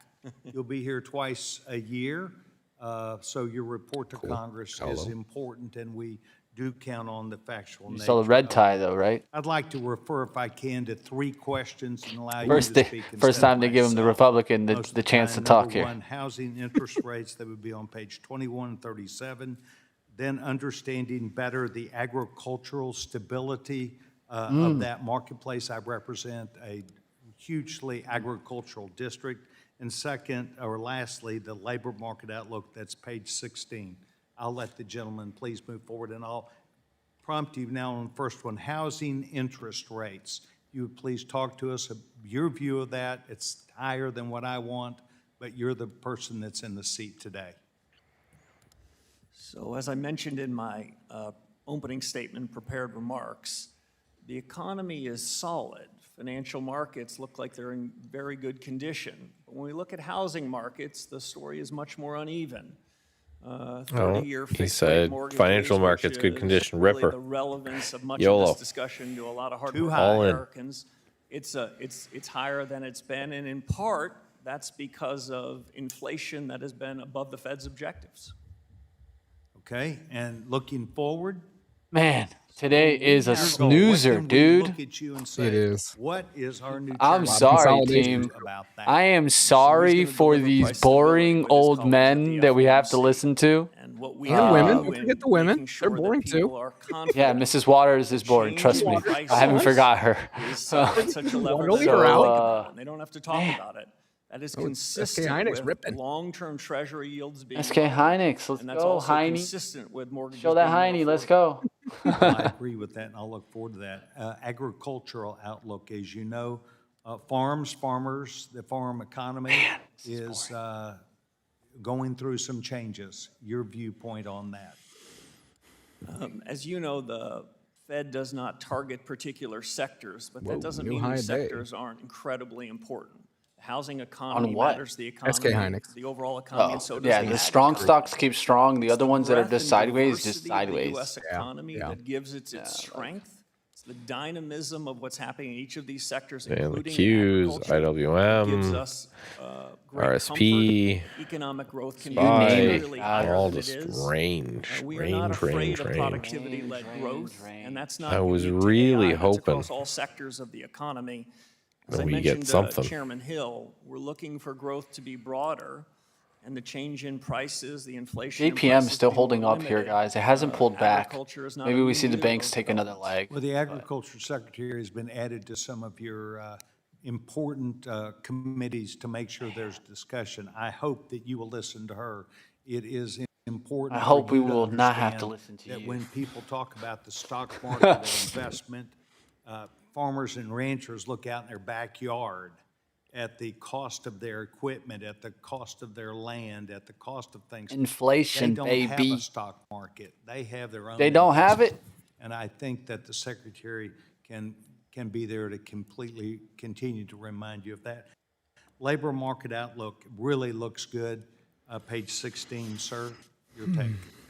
Yeah, so the labor market has been remarkably resilient. The increase in nominal wages has been solid.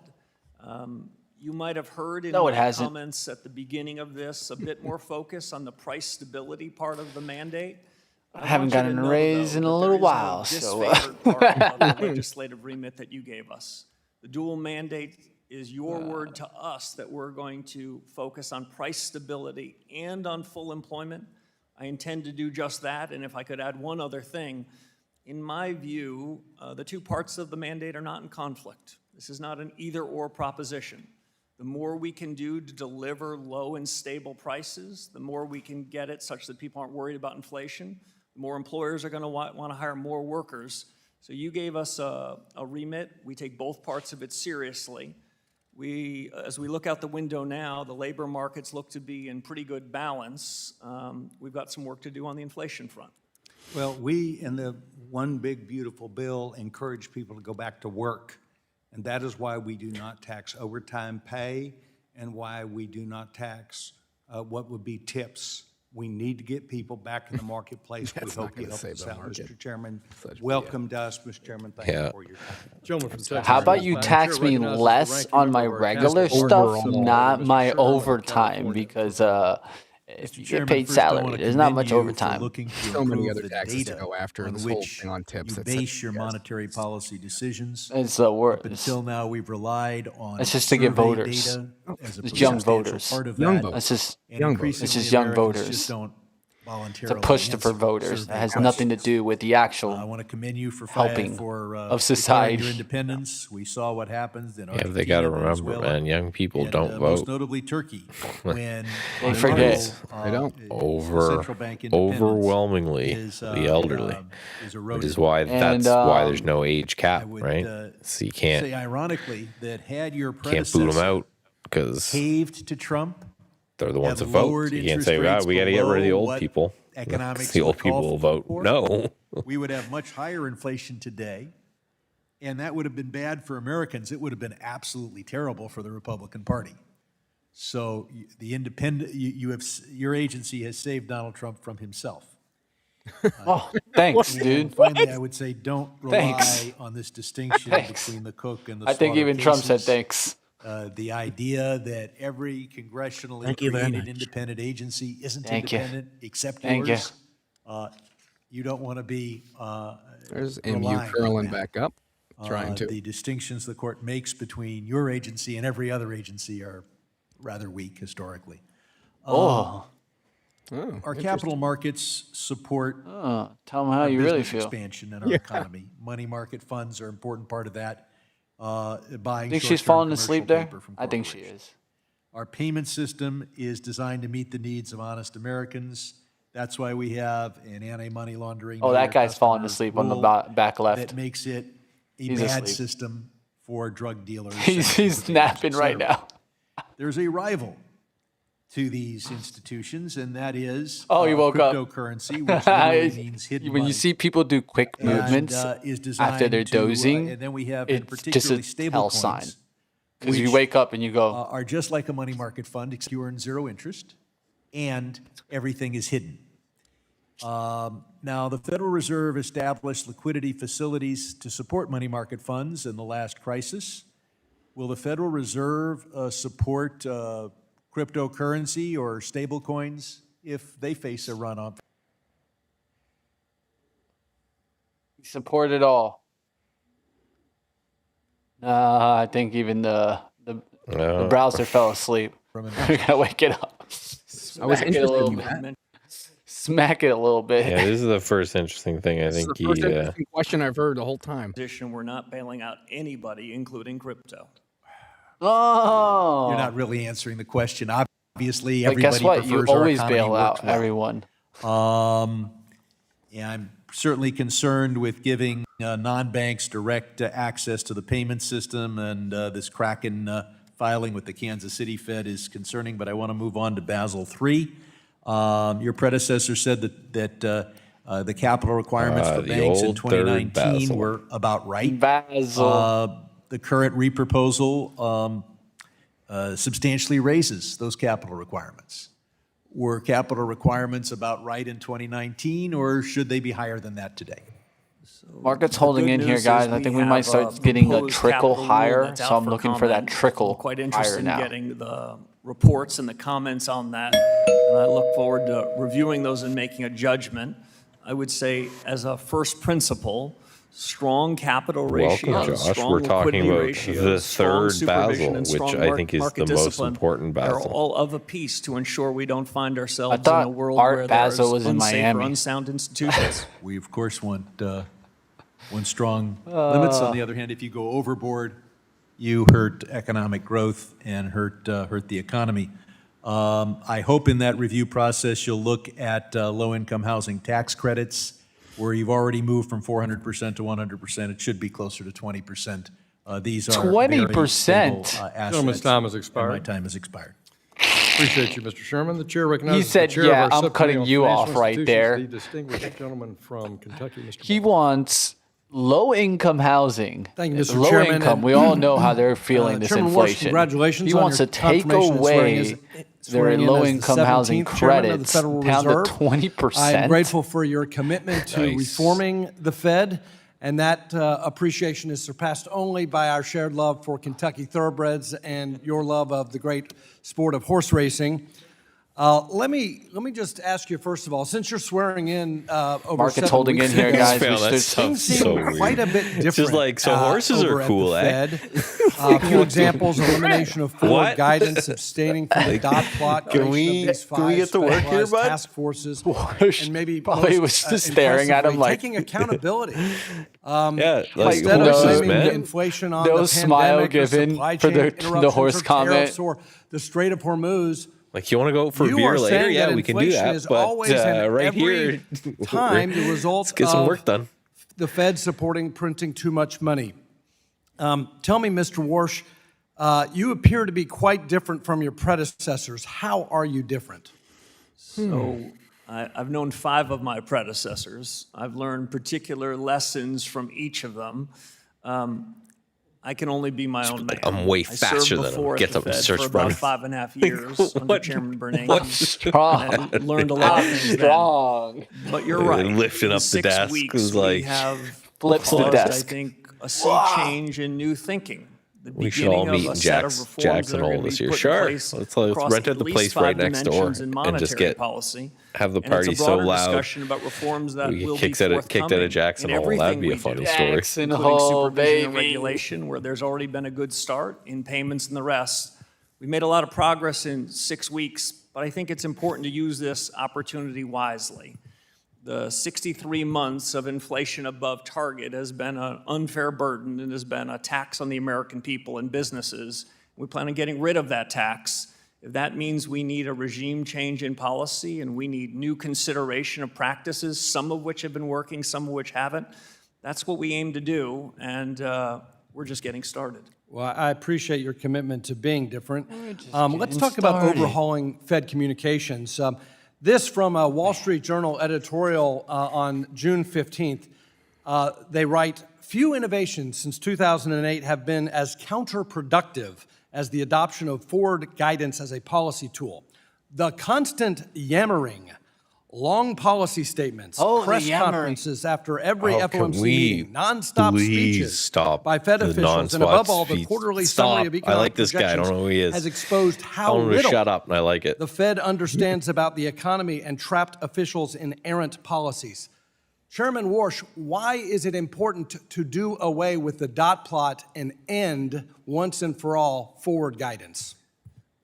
Well, Congressman, I've made no secret, probably over the last 15 years, of my views on communications. I think when central bankers speak like I am before you, it's either one under obligation, or in this case, under obligation and purpose, which is to share a set of new reforms so that American households and businesses might say to themselves, this is a regime change in policy. We're only beginning it. I'm keenly interested in the views of these 5 task forces, and ultimately, these are decisions that are going to be made jointly. The best of the Fed's traditions are to work collegially, and I've really been quite impressed how open-minded my colleagues have been to take it up, specifically in communications. If we were to share with you our every passing thought, I worry not that there's anything wrong with us, but we're human. And if we were to give you my projection today about what we'll do when we meet in 2 weeks, what we'll do over the course of the year, that we'd then find ourselves sort of taking information that's consistent with our priors and rejecting information that's inconsistent. Dude, what a It's not the way snore. we I'm wanna sorry, do guys. things. We It's wanna 11 get o'clock. policy We're going to right, get out of here. and I think being somewhat man. more circumspect Time in our flies when you're, communications, at least for barely me, holding on is a there. better way of calling balls and strikes. Finally, Hold thanks for for your dear commitment life here, on dude. dealing with this mission creep. In recent wanted to years, go the do Fed some has concerned push-ups, itself with matters smash outside my of head the against the wall a mandate, bit to including get diversity, going again. equity, inclusion, climate change, Me and the too, like. That's dude. why Don't the feel the Fed's need to joining continue the this. network on the J and J show. financial But if system. you think Yeah, he's you gonna guys say can cut something, this from the off. very important job of We price tortured stability. our ears enough. How will you keep the Fed from rejoining Have the fun, network guys. agreeing of the financial system or veering? Take care. Hopefully, Johnson J and J show is a much better show. I'm sorry we let you down today. Michael and maybe I we'll feel do a bad. backflip or something later. I know this was a lot. All right, guys, have a good one. Later. J and J show. Where is he at? Is he on? I thought I heard the doorbell. I'm in a trade with MU. I need to get out of this trade. The J and M show. I don't know. Might have to replace that other J guy. What in the world? Where's my other J? The J is missing. The J is missing. Shout out. Mr. America, Mr. America, please report to the stream here. Mr. AK-47 America, please report. Please report. I will bring the market up for you, Josh, if you want to come onto the stream here. I got you, my friend. I'll put up some stand here.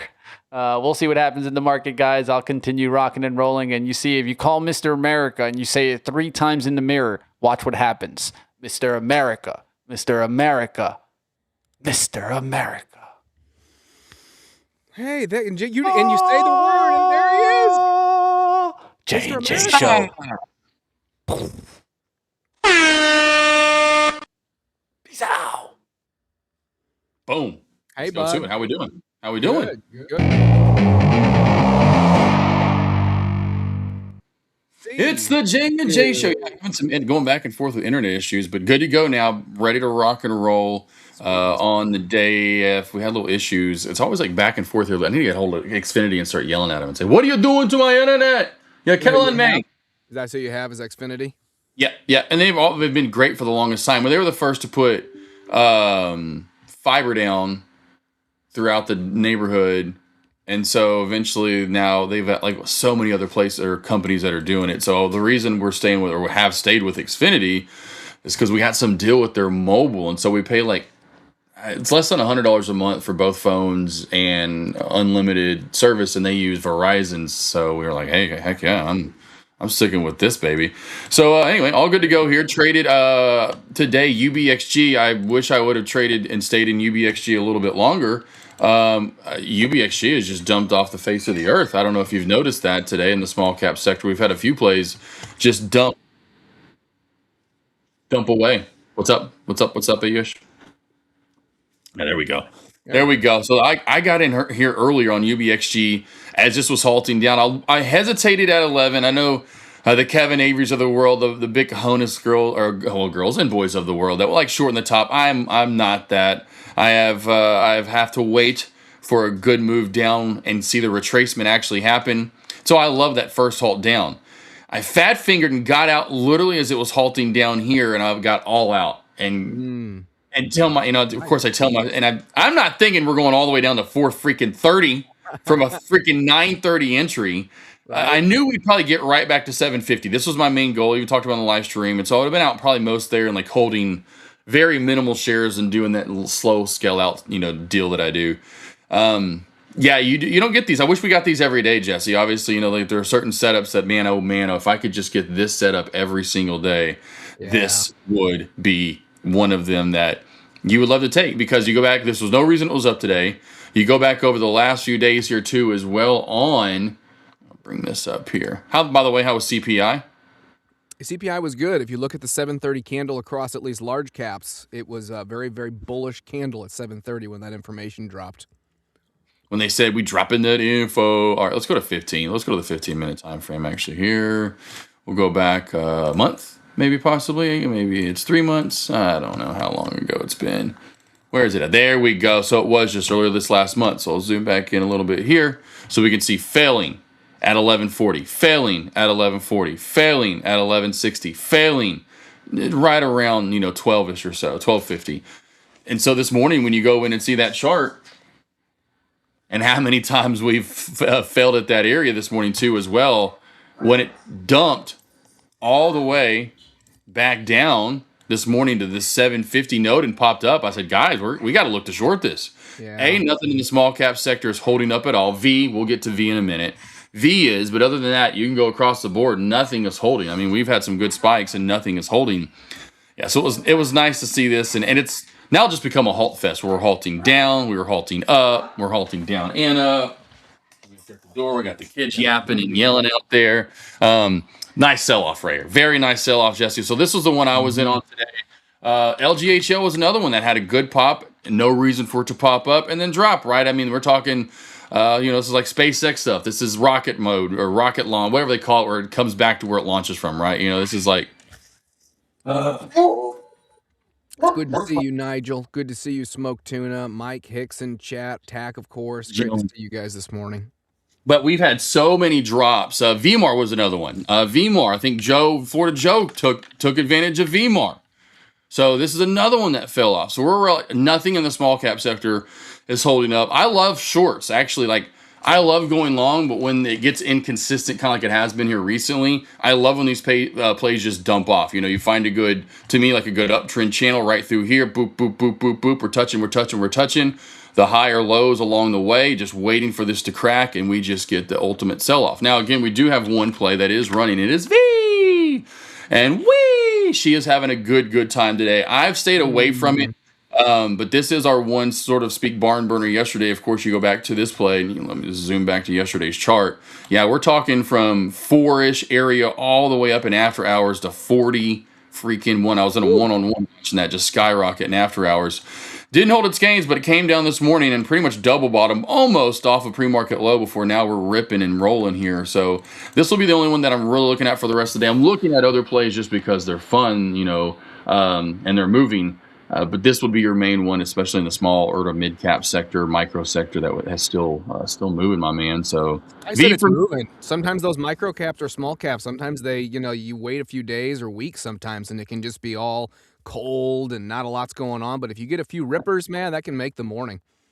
Oh yeah. And talk about pre-market now into the opening bell. So we're definitely getting some good movement. I know a lot of traders we've had a little bit of a slowdown, in and out, honestly, over the past few weeks, but it just slows down for just a little bit. It doesn't slow down for too long. It slows down for maybe a couple of days or sometimes just a few hours, or even like pre-market slow. And the next thing you know, like a Friday pre-market was absolutely just, what am I going to trade today? Well, it is Friday. Maybe I don't trade much.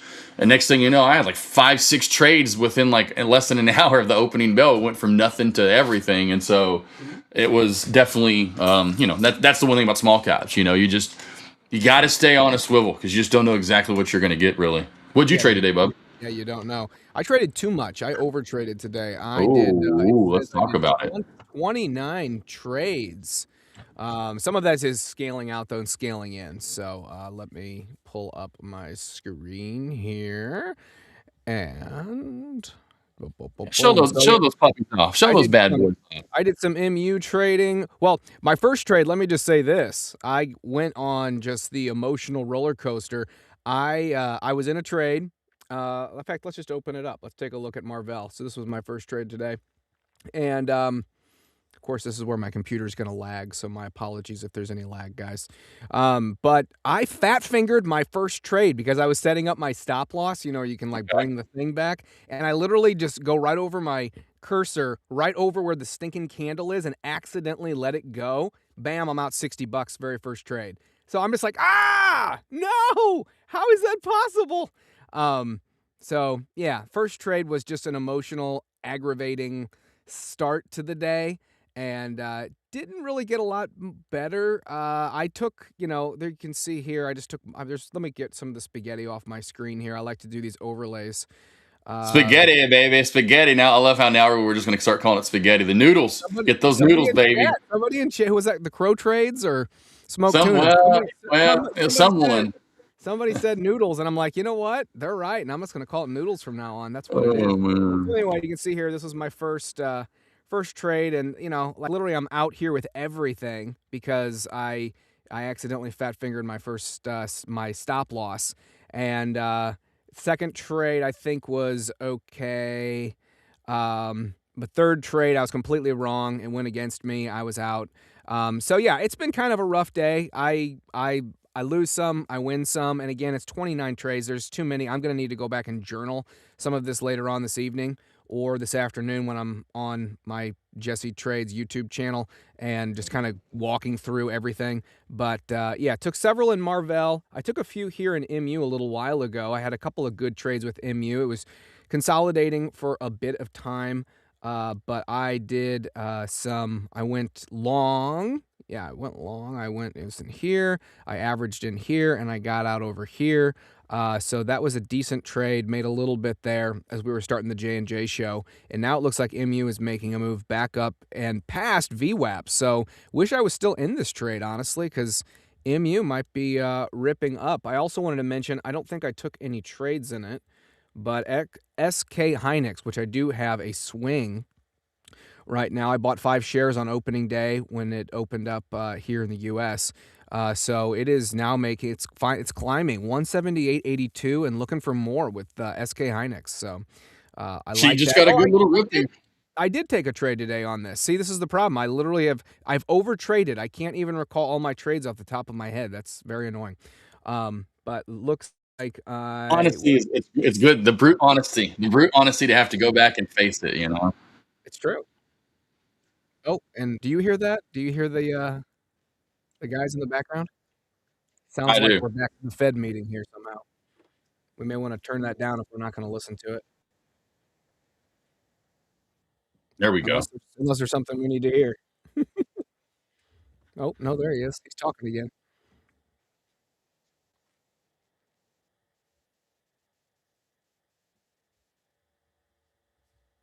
There we go. He's back. All He's right. gone. He's gone. So He was back, gone. He's coming here. back. He's He was there. He's everywhere. Like, hey, man, like, unless you're going to Honestly. tell me how to trade better, dude. Body mark. Yeah, and SK Hynix still pushing, still going up. DRAM has made a bit of a comeback since at least yesterday. We were down to, I think it was $55, $56. It was down 5%, and now we're finally up 6%, just trying to come back. We're not anywhere near my point of buy-in, but pardon me. But as long as semiconductors hold and continue to go up higher, DRAM will be there, and it will start. It'll start looking nice again. Right now, it's a little stair stepper. Yeah, I think that was in the last few minutes. I think that was if Warsh is in the background, we can play some of that if it's actually good audio. But don't forget the earnings beat the challenge, guys. Join that. I've already joined that. It's really cool. The setup that we have that we can go over is awesome.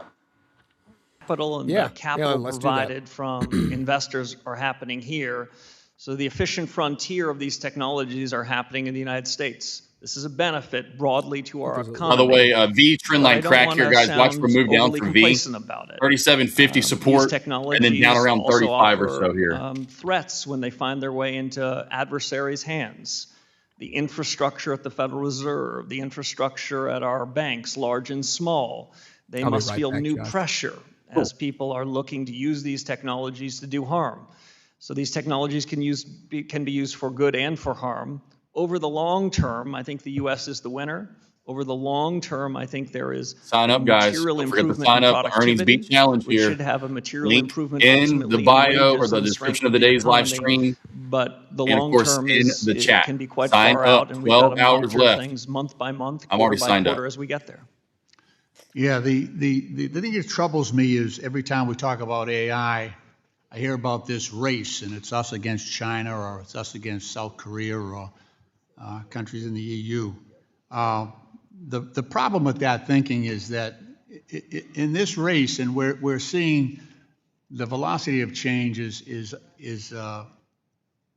enormous. It's exceeding obviously our ability to regulate AI. At the end of the day, I don't see the United States as the winner. I don't see China as the winner. I see artificial superintelligence as the winner.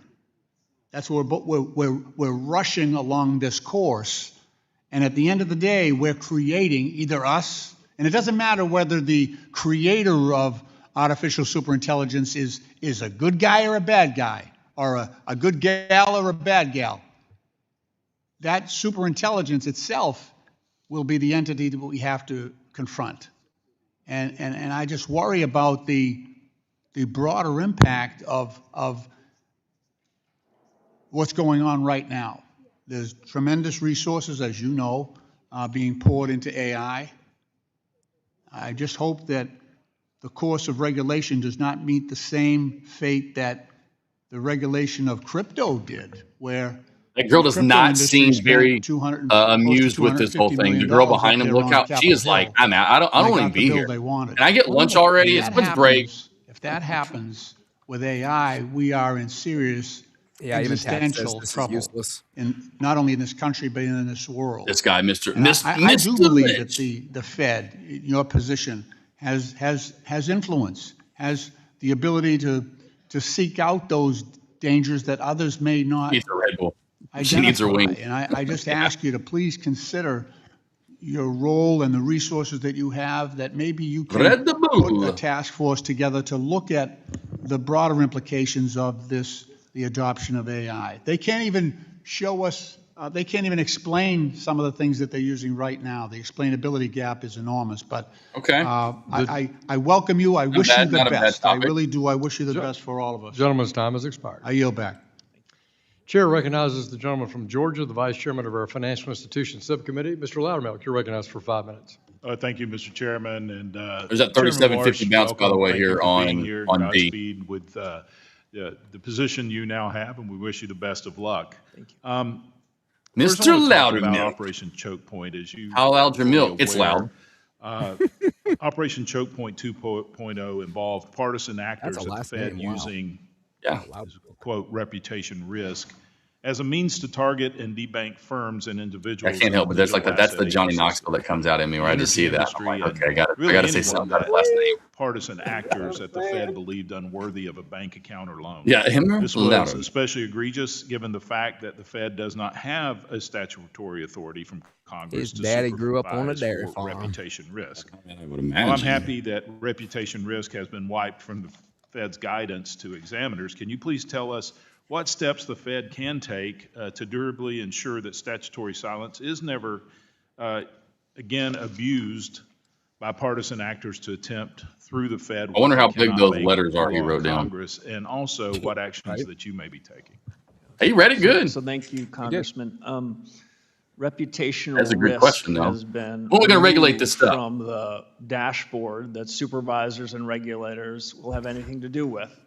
My view is that being a good supervisor and regulator is tough business, and we don't need to make it harder by bringing politics into it. Vice Chair Bowman has begun a series of reforms. Smoke tuna before says I cute arrived in NTU this, early call. Keep it on that, and, guys. I think you're going to find Dell's in the coming quarters smoking and today, years, Jack. we're going to continue to reform and refine our regulatory system so that we can have a safer and sounder financial system, and I'll add a more competitive one too. All right, thank you for that, and we appreciate your work in that area. The Fed currently holds a considerable share of federal debt and has for almost 2 decades now. With a ready buyer and low interest rates, it's not surprising that Congress has been incentivized to run up large and growing deficits over the same time frame. You've spoken before about the Fed's role here and the threat of monetary dominance and fiscal dominance. How can the Fed get out of the business of underwriting Congress's fiscal irresponsibility? One thing we can do is think hard about when we're going to be buying debt from the Treasury. This might not sound like perfect virtue, but when we have a crisis like in 2008 and 2020, my view is you created the central bank to take extraordinary actions. In more normal times, in a more normal business and financial cycle, fiscal policy needs to be a decision that you make with the administration. Fed should have nothing to do with it. There on long on socks on I've set Tesla. up a task force to focus on the balance sheet, to ask the question first, what's the effect of the balance sheet on the conduct of monetary policy and ultimately inflation? Second, what are the pros and cons of different regimes? I'm not of the mistaken view we can go back to where we were when I arrived at the Fed in 2006, but I think there are several other sustainable equilibrium we can achieve. And the third question is equally important. It took us nearly 18 years to find our way into this balance sheet. We're holding a lot of long-term Treasury debt, long-term mortgage-backed securities. We won't be able to make changes overnight. Any changes that we make would be well deliberated, would be public, would be understood, and there'd be quite a bit of time before any of that was operationalized. I look forward to the recommendations of the task force, and I look forward to hearing from my colleagues around the FOMC as we contemplate alternatives. Well, thank you for that. And what are your greatest concerns with regard to the threat of monetary dominance? Yeah, so you have a different job than we do. The independence that many of your colleagues have spoke about this morning is a political and economic decision to give us the pen on interest rates, to let us be the deciders of monetary policy. I've always taken that as part of a bargain. You're giving us independence in that, and my judgment is we should be staying out of fiscal policy. We shouldn't be weighing in, no matter how tempting it might be. I testing this uptrend channel over here too. We're on beautiful uptrend over the past hour, guys. Here we're starting to test it though. Right now, if we crack it, we're going to come down to this 51.35 that node. really isn't our business. We're going to try to stick in our lane at the Federal Reserve. We've been good at that for the last 6 weeks, but there's always a temptation to wander in other areas. I'm going to try to be reserved in my comments on fiscal policy with you and your colleagues. That's your job. It's not mine. Well, thank you for those answers. Another ripper today. Before another question. PLPR's ripping today. Out of nowhere here. Huge move. Back. Chair recognizes the gentleman from Houston, Texas, Mr. Green, who is a ranking member of our subcommittee on oversight and investigations. Mr. Green. Over here, Mr. Chairman. Thank you. Thank you, Mr. Chairman. I thank the ranking member as well. We're still getting the book of the week, so don't forget, guys. Here we'll come up here in the next, 15 to the committee, just Mr. Chairman, but I would also say to you that I will pray for you. And I'll pray for you because many of the questions that have been predicated today hinge upon a belief that you will sanction the president's desires. It is thought among the general public that you're in the position you're in because the president could not have the influence that he wanted to have with the prior chair, and he believes he can have it with you. So I hope that you will stand firm and honor your commitments that you're making, though some of them are not firm commitments as I understood your language. Oh, it's Mr. You indicated that you're interested in war. I appreciate this, but I believe you should also be interested in speculative bubbles. My assumption is that you are. Are you interested in bubbles, speculative bubbles, Mr. Chairman? We've got a wide lens. We spend a lot of time thinking about what's happening. I'm going to take that as a yes. Now, given that you're interested in speculative bubbles, let's just talk about a bubble that's around. President Trump's meme coin, $Trump, profited an average of $1.74 million per day over That's my bullish to me. $1.74 million per day. This amounted to approximately $636 million in total royalties and license. Watch for move to 2650, 22650. At its launch. While this was happening, during that same period of time, nearly 1 million investors lost a combined $3.8 billion. This is because that meme coin lost value, dropped precipitously in value. It was a bubble, by the way. It is nothing. Anybody who's listening to me, if you've invested in a meme coin, you've invested in nothing. Zero. In a righteous world, it would be preach, brother, preach. Illegal. I have a good friend of mine that got rich given off the that. Secretary of the Treasury that we have currently, it is not. And that's very unfortunate. SEC, the Secretary of the SEC. I know people who have made a lot of money on meme coins. Is not. I think that we should concern ourselves with these speculative bubbles. Too many old guys. Well, that's all this is. Hey, welcome to old. Like it or not, not the 1800s or 1700s when they're all like 25, 30 you lower years old. interest rates. Right, exactly. You lower the rates such that there's more capital available for people to use for speculative reasons. The average so age you have of to the be concerned founding about it father whether was you like want 30 to or years not. old. Yeah. Because you don't want to see a Some of them were speculative 19, bubble. 25, 30. Can I Now, have your yeah, assurance that the you will old be guy was concerned 40. about these Yeah, well, speculative and they were bubbles, dead at Mr. 50, Chairman? so they're dead by the time they were these guys' age. We want a resilient, strong, safe financial system. And we are looking at financial markets and we're looking at the real economy to make sure we deliver on what we can. Some of these other subjects are really more in your purview and responsibility than They're in my purview. Excuse me for interrupting, but I have to. They're in my purview, but only because I choose to have them in my purview, and I make an issue of them. I have to vote on them. But they're in your purview too, because you decide whether the rates go up or down. And if you lower them, then people can engage in these speculative bubbles, such as the Trump meme coin, and they can lose a lot of money. Losing billions of dollars while the president makes millions on a daily basis. This is the epitome of ridiculosity. At some point, we all have to take a stand, Love that. Mr. Chairman. I'm This is using gonna that be your forever. opportunity. You're going to have to take a stand at some point. Is this guy, am I related to him? He's just coming up. I love it. He's just coming up with North money. words. Like you. He puts money beautiful. ahead of the people of this country. The people of the United States of America Here you are go. secondary. Pops when it Mafia, comes there's to your 2650 president. handle. If They you may were even be long, take tertiary it into or this. quaternary. It comes from But they're charting not too, first. Bubba. And at some point, you're going to have to Right make a through tough here. See that decision reversal here? as See it this relates to little this area right through president. there? Look, There's your I'm not gonna 2650 prejudge touch. I'm going to assume Hopefully you took that, profit there. given And it's your got this W, statements and right? the latitude that the Supreme Court has given you, that you'll make the right decision. But you're going to have to be concerned about a speculative bubble, especially as it relates to crypto. That's could be a something movie. that we'll all have to address. I thank you very much. This is just Someone yields grandstanding back. by The chair Mr. recognizes Green. the vice chairman of our full committee, Mr. Heisinger Ask of Michigan. useful 4 or 5 questions, please. Thank you, Mr. Chairman, and Chairman Warsh, congratulations. He just wanted to go off on joining Warsh. many of my He colleagues did. in, He did. in, He seeing feels you big there about as a himself very now. positive He's like, I did that. In late 2021 and 2022, as has been referenced by a few others, the Fed had recognized inflation was not transitory. I'm reminded of actually a hearing we had where we had then Secretary Yellen, former Fed Chair Yellen, sitting next to the then current Fed Chairman.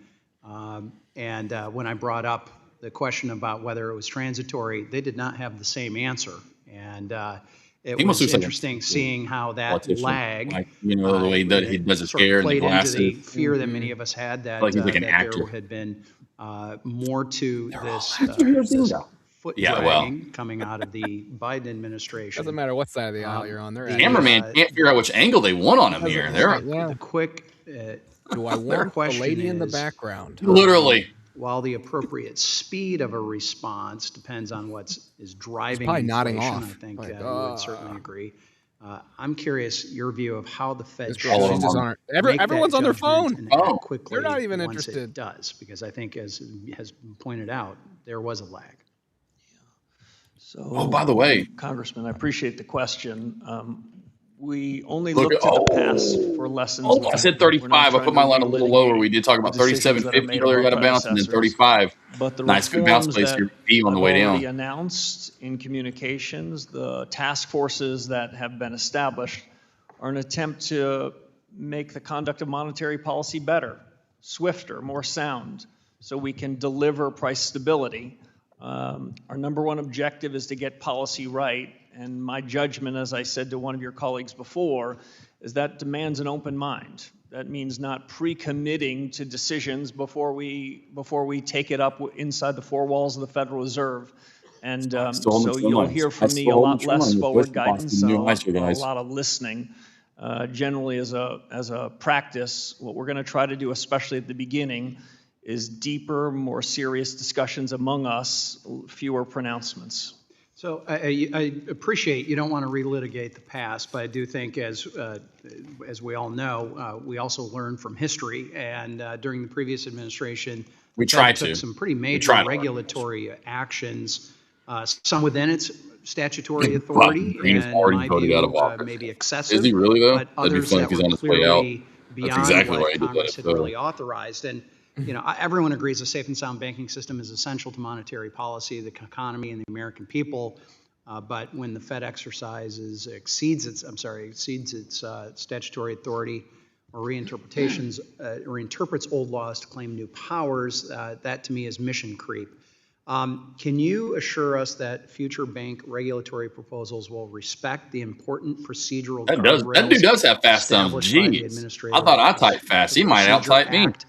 The APA has been in many ways trampled, I believe. He said, I just typed a which 5-page often received only freaking nominal essay, consideration and you're under still previous asking the same administration. How question? are you going to handle this? So we're going to follow the law just as you say. You've established a set of laws. There's a set of regulations by which changes in supervision and regulation, changes in guidance can be made. We intend to follow them with an objective, as you mentioned, of a safe, sound, and again, I'll add, competitive banking system. This is a huge strength for the United States, and our banking system is stronger and more resilient than most It does. I around haven't noticed he has multiple the global phones. economy. Expound I a can little see bit it about from your views of the importance of a banking Except for the system lady to the behind American people. Mr. And the Huizinga. benefits She's all to like, them why am I of a doing this Fed in my sticking life? to the Why am I authorities here? that Congress has given it, She's rather than going contemplating. far afield. Why did I choose getting that? a new job? We've got to keep politics out of the Fed. Politics All right, I Could think have we're been going a- to find their way switch. I into think we're the going to Fed switch to through any our of the book, range of powers that you the book review for the day. Book of the week.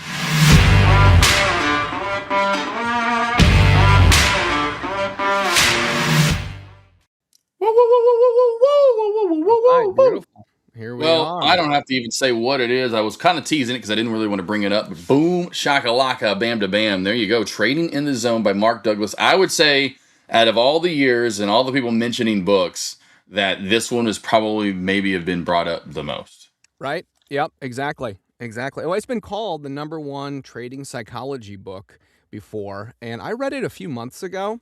It was originally published in the year 2000, sold over 500,000 copies, and it is the one that seemingly people talk about. I mean, it's the one that people go to, and you can catch Mark Douglas's interviews. He did a lot of them on YouTube. So there's a lot of this information that we'll kind of cover today here quickly, but a lot of information that is also in the book. He regurgitates throughout the years during interviews. A great quote from the book is, most traders spend years looking for a better strategy. Very few stop to ask whether their own thinking is the problem. So why do most traders fail? And I think me, you, and lots of people in the chat who have been doing this for a little while, we realize that the battle of trading is not external, right? It's not the markets coming to get us. It's inside of us. It's who we are. We have good strategies, but we have poor execution at times. That's one reason why traders fail. We fight the market instead of working with probabilities. Our emotions get to us, of course. We override logic in real time, right? We're in the middle of a trade and we can't think clearly. I didn't put this in the notes, but he also talks about breathing and actual, meditation before we even trade being very helpful. And a lot of traders treat trading like gambling or prediction instead of a probability game. And of course, that results with inconsistent results, and it never works out in the end. So remember this, and this is a huge, huge note from the book. The market is neutral. It's not out to get you. It's not out to get me. And I think most people in the chat who have been doing this a while, Josh, I know you know this too. It's like the market is it's a neutral beast. It's not coming to get you. If you're in there's that adage where it's like you get into a trade and it immediately goes against me. Like I've said that many times, but it's not correct, right? It's not coming out to get you. It's not coming out to get me. There are 5 fundamental truths of trading, according to the book. One is, of course, anything can happen. You can't predict the market. You don't need to know what will happen next to make money. There's a random distribution between wins and losses, even with a great setup. 4, an edge is only a higher probability of one outcome over another, but it's never a guarantee. And then 5, every moment in the market is unique. So with high probabilities, one of the things that we like to do, if you're a chart analysis person, especially, we like to look at, well, if it's making a head and shoulders, it's going to do this. Well, as we know, as everybody in chat I'm sure knows, there's never a guarantee in trading. We have to think in probabilities, not certainties. We have to think like casino owners and not gamblers, right? Too often we will just sort of spin the roulette wheel and say, all right, fine, especially if we're on tilt. If we're jumping in because of FOMO, we're thinking like gamblers at that point, and that's not the best edge for us to do as traders. We have to focus on the edge over many trades and not just its individual outcomes. We have to accept that we can be right and still lose, and wrong and still win. We need to stop needing to be right, quote unquote, on every trade. That's one thing that gets me. I think it gets every trader, and he talks about this at length in the book, but this sort of necessity to be right about absolutely everything. We kind of carry that as humans, right? We don't want to admit when we're wrong often, but in trading especially, and actually in life, especially, if you wrong your wife or your kid or you do something, it's actually good to recognize your errors. It's good to recognize. I think the market is a great parallel to life, actually, in many ways. We can't always be right, and we're not going to always be right, especially when it comes to trading. Also, let the law of large numbers work in your favor. And most traders, they do the opposite. That's why they burn out. That's why they can't trade over the long haul. They are flexible with their rules, and they're rigid in their expectations. So we have to keep our rules, abide by them, and if not, it's so easy to go on tilt. 7 principles of consistent success. These are different aspects of the book that I really enjoyed because it really talks about, okay, so what can make me or you a successful trader? One is you objectively identify your edges. You predefine the risk of every trade that you go into, right? You don't willy-nilly just push the button. You completely accept the risk because every trade is a risk. And then also, are you willing to let go of the trade, right? Sometimes and take the loss before the loss becomes an even bigger loss. Do you act on your edges without reservation or hesitation? Do you pay yourself as the market makes money available to me? Or available to you? That's a lesson that I'm trying to learn. It's like, am I paying myself, especially with my swing accounts? Am I paying myself along the way? Do you continually monitor your susceptibility for making errors? And do you understand the absolute necessity that these principles and you never violate them? So he also uses anecdotal information throughout the course of the book, which I don't get into here on the slides, but he uses practical examples that are really helpful. So I do encourage anyone to grab the book, either an audio book, ebook, or I like to read physical books, so I have the book at my house. The 4 fears that destroy traders, because obviously fear is a big one in trading, right? And number one goes with the whole, I just can't be wrong, right? It's the opposite. It's like we have to be proven right in life, right? Well, stick around in trading long enough and you'll find you're going to be wrong. Everybody is.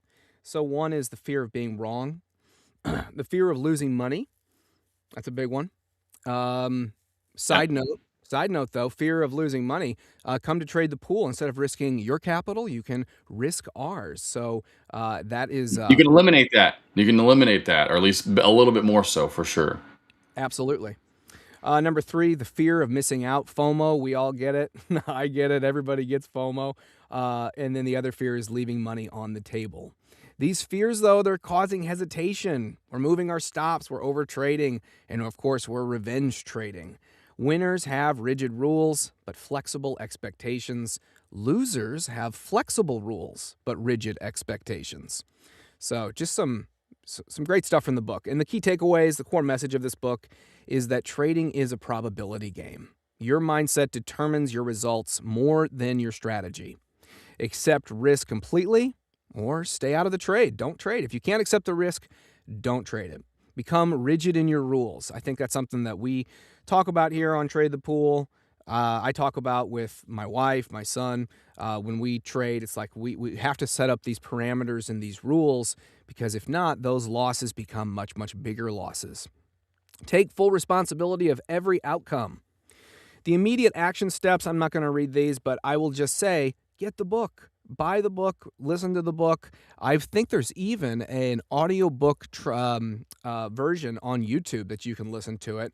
I want to say it's AI, but it's okay. Now, as a voice actor, personally, I'm kind of like, whenever I suggest listening to an AI book, not even for monetary purposes, but because, frankly, it still doesn't have the exact synthetic nature of the human element. So you'll pick up on that if you do listen to it.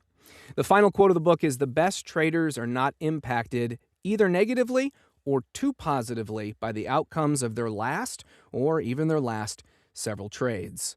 So this book really is excellent. I gleaned a lot from the anecdotes and stories that he talks about, from the practical advice, and especially from the psychological perspective that he brings to trading. So Trading in the Zone by Mark Douglas. I heartily recommend it.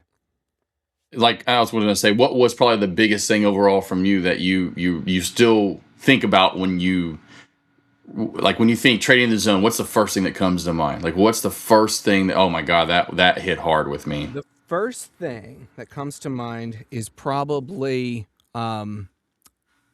it's like he talks about this, like getting out of your own head and being able to see the charts non-emotionally, right? So you're not wanting the market to do anything. You are literally looking at the market as if you're a third-party person looking at the charts. You're not saying, hey, I want it to go up or I want it to spike down. You're literally looking at the market and saying, it's going to do whatever it's going to do, and I'm here for it. So whichever way the wind is going to blow with the market, I'm going to non-emotionally take a trade. And so if it gets out of hand or doesn't go, and it goes against me, he really talks about, like, you don't blow up emotionally. It's almost like there's certain emotions we as humans have to not completely conquer, because as humans, we're going to have emotions. And on bad days, we're going to feel it.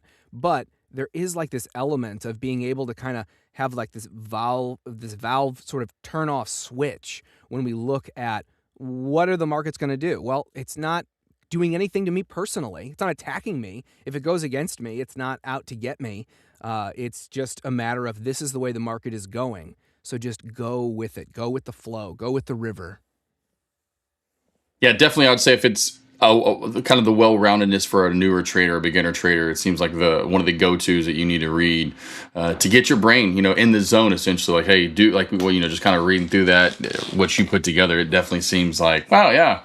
These are all the things that I kind of teach and preach, from day one with newer traders, all those key things there. And it's one of those things where a lot of traders don't think about. I don't think they think about that at first. I think most of us think about the wrong things, and we don't need to come. Like, this would be, if a trader really wanted to start trading and wanted to have the best outcome before you ever even get to trading or even possibly looking at charts, would be trying to build your brain, because you don't really think about that. You don't know that till when you get into it and it smacks you around and you go, wow, I am not ready for this. This is, we were watching some documentary the other day, and did she or didn't she, right, kill her boyfriend or whatever on pub, and like the mom was talking about the daughter saying she is not ready for prison. Like, if she goes to prison, this girl is just, she ain't gonna survive.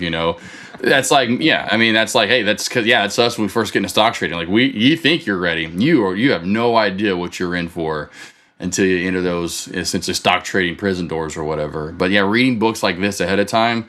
Not that I'm a big book reader, but just getting my my headset already and kind of like in the right mindset, right? Like, you're not there to begin with. But if I would have, and I formed these things that's pretty much everything that's in this book. Like, it'd be a book I would want to write, but essentially there, boom, it's already done.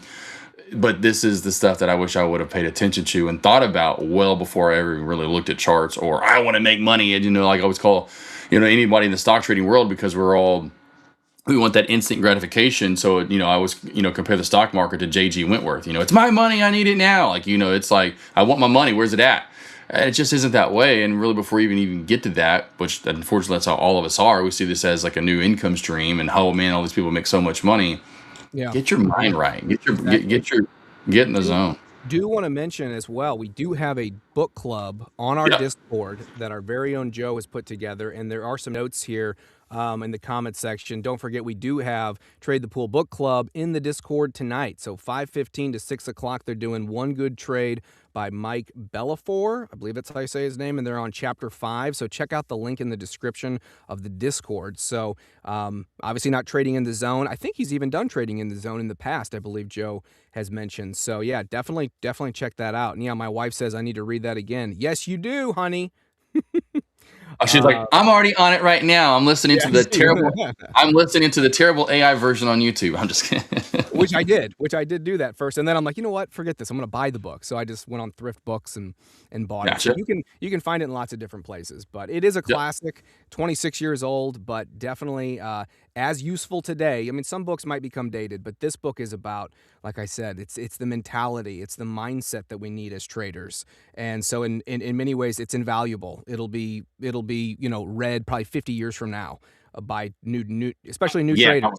Someone that's newish like myself at this. Hey, this book is so great at understanding the psychological framework that I need to have coming into the markets. I think anyone that's a trader can benefit from this. Yeah.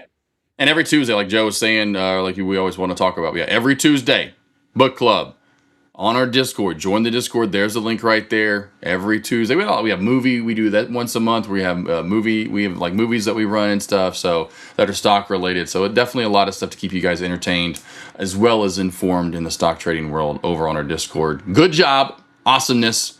Trading in the Zone by Mark Douglas. We'll have another one for you next Tuesday as well. And there's that trend crack from SPY. Don't forget, Earnings Beat Challenge. Earnings Beat Challenge. You guys sign up for this. I'm already signed up. I brought it up earlier, kind of brought it up when we were looking at or talking about Warsh and his close. But here we go. The Earnings Beat Challenge. You got just over 12 hours to still sign up. $50,000 right to the top prize, plus a $100 credit hub. You're talking about $50K for the second place and $25K for the third place.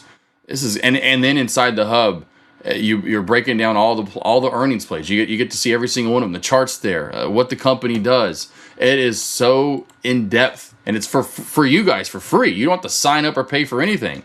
That's like some company out there like Trade Land. I don't know. I'm just trying to come up with a generic name that isn't really a company, and they've got scanners and they got some after hours. Earning scanners, and they're charging $100 a month. No, not happening here. Boom, you got beautiful after hours earnings reports already ahead of time, so you guys are almost said zoned in, because now that word's going to be in my head. You're going to be already essentially informed ahead of time before, which today we have earnings, AEHR, and after hours. We have the banks earlier today, so we had a lot already happening, and you guys could have been well informed on what was going on. JPMorgan, Bank of America, Goldman Sachs, Wells Fargo, Citigroup. Again, later today, myself and Steve, I think maybe Alejandro will still be around or will be around. We'll cover AEHR and after hours. So we've got you covered with earnings non-stop. Speaking of, my man here, Jesse, will be on earnings on Thursday. The biggest one this week is Netflix. So that'll be fun on Thursday. Should have some good views for that. Jesse? Tradeland is the new amusement park. Yeah, I like it. The new amusement park. That's right, where the parents trade and the kids play. Tradeland. I like that. Yes. Yeah, Netflix will be interesting. It's really fallen off in the last few weeks. Yeah. And I wonder what their earnings are going to be. Where are we at today? It's going to be interesting. Oh, a little consolidation action going on right there. Try to pop back up, little red to green move there. Let's zoom back on out. Yeah, I was okay. And I still said this. I think looking at this yesterday, going further back out here, we'll go up to the 1 year. Yep, coming down. It's coming down, baby, coming down. They're over in LA. They got Chinatown. Well, we're going down to Chinatown, baby. This one's going down, baby. Just like rush hour, baby. It's going down. I'll meet you in the probably somewhere in the 50s. Just letting you know it's happening, guys. We're going down. She's going to continue in this downtrend. Netflix, I think she does go back up over time. Me and Steve were talking about that. I think over time, 100%, we'll see some move back up. But man, oh man, I have her down, kind of like 311. Wow. So what do you say? Somewhere in the 50. You think somewhere in the 50s for Netflix? Yeah, until she sees the reversal. Yeah, I'm saying down for more until she comes back. Nice presentation, Joe says. Yeah, Jesse, you did a great job. I have it down though. I do. You could say it's going to as well, but I'm also like, I'm not hesitant, but I'm definitely going to just sort of watch the earnings. We'll be doing some trading here though. We will do some trading on Netflix the day of earnings with a nice trade the pool account. But that is my sentiment, is that unless they have some rocket amazing news, or their earnings beat, this does look bearish, and we've been in a bearish trend for a long time. Pops Mafia says, heading back to 1K, and it shall rise back through the flames of the Phoenix to 1,300, my friend, and new all-time highs by the end of July. So get ready. Here by the end of this month, we got about 16 days left in this month, 17 days left, however many trading days we have. Jesse, you ready for new all-time highs for MU or what? Let's go, man. It'll lift up my DRAM. I needed to. Come Yep, on, yep, yep. semiconductor world, let's go.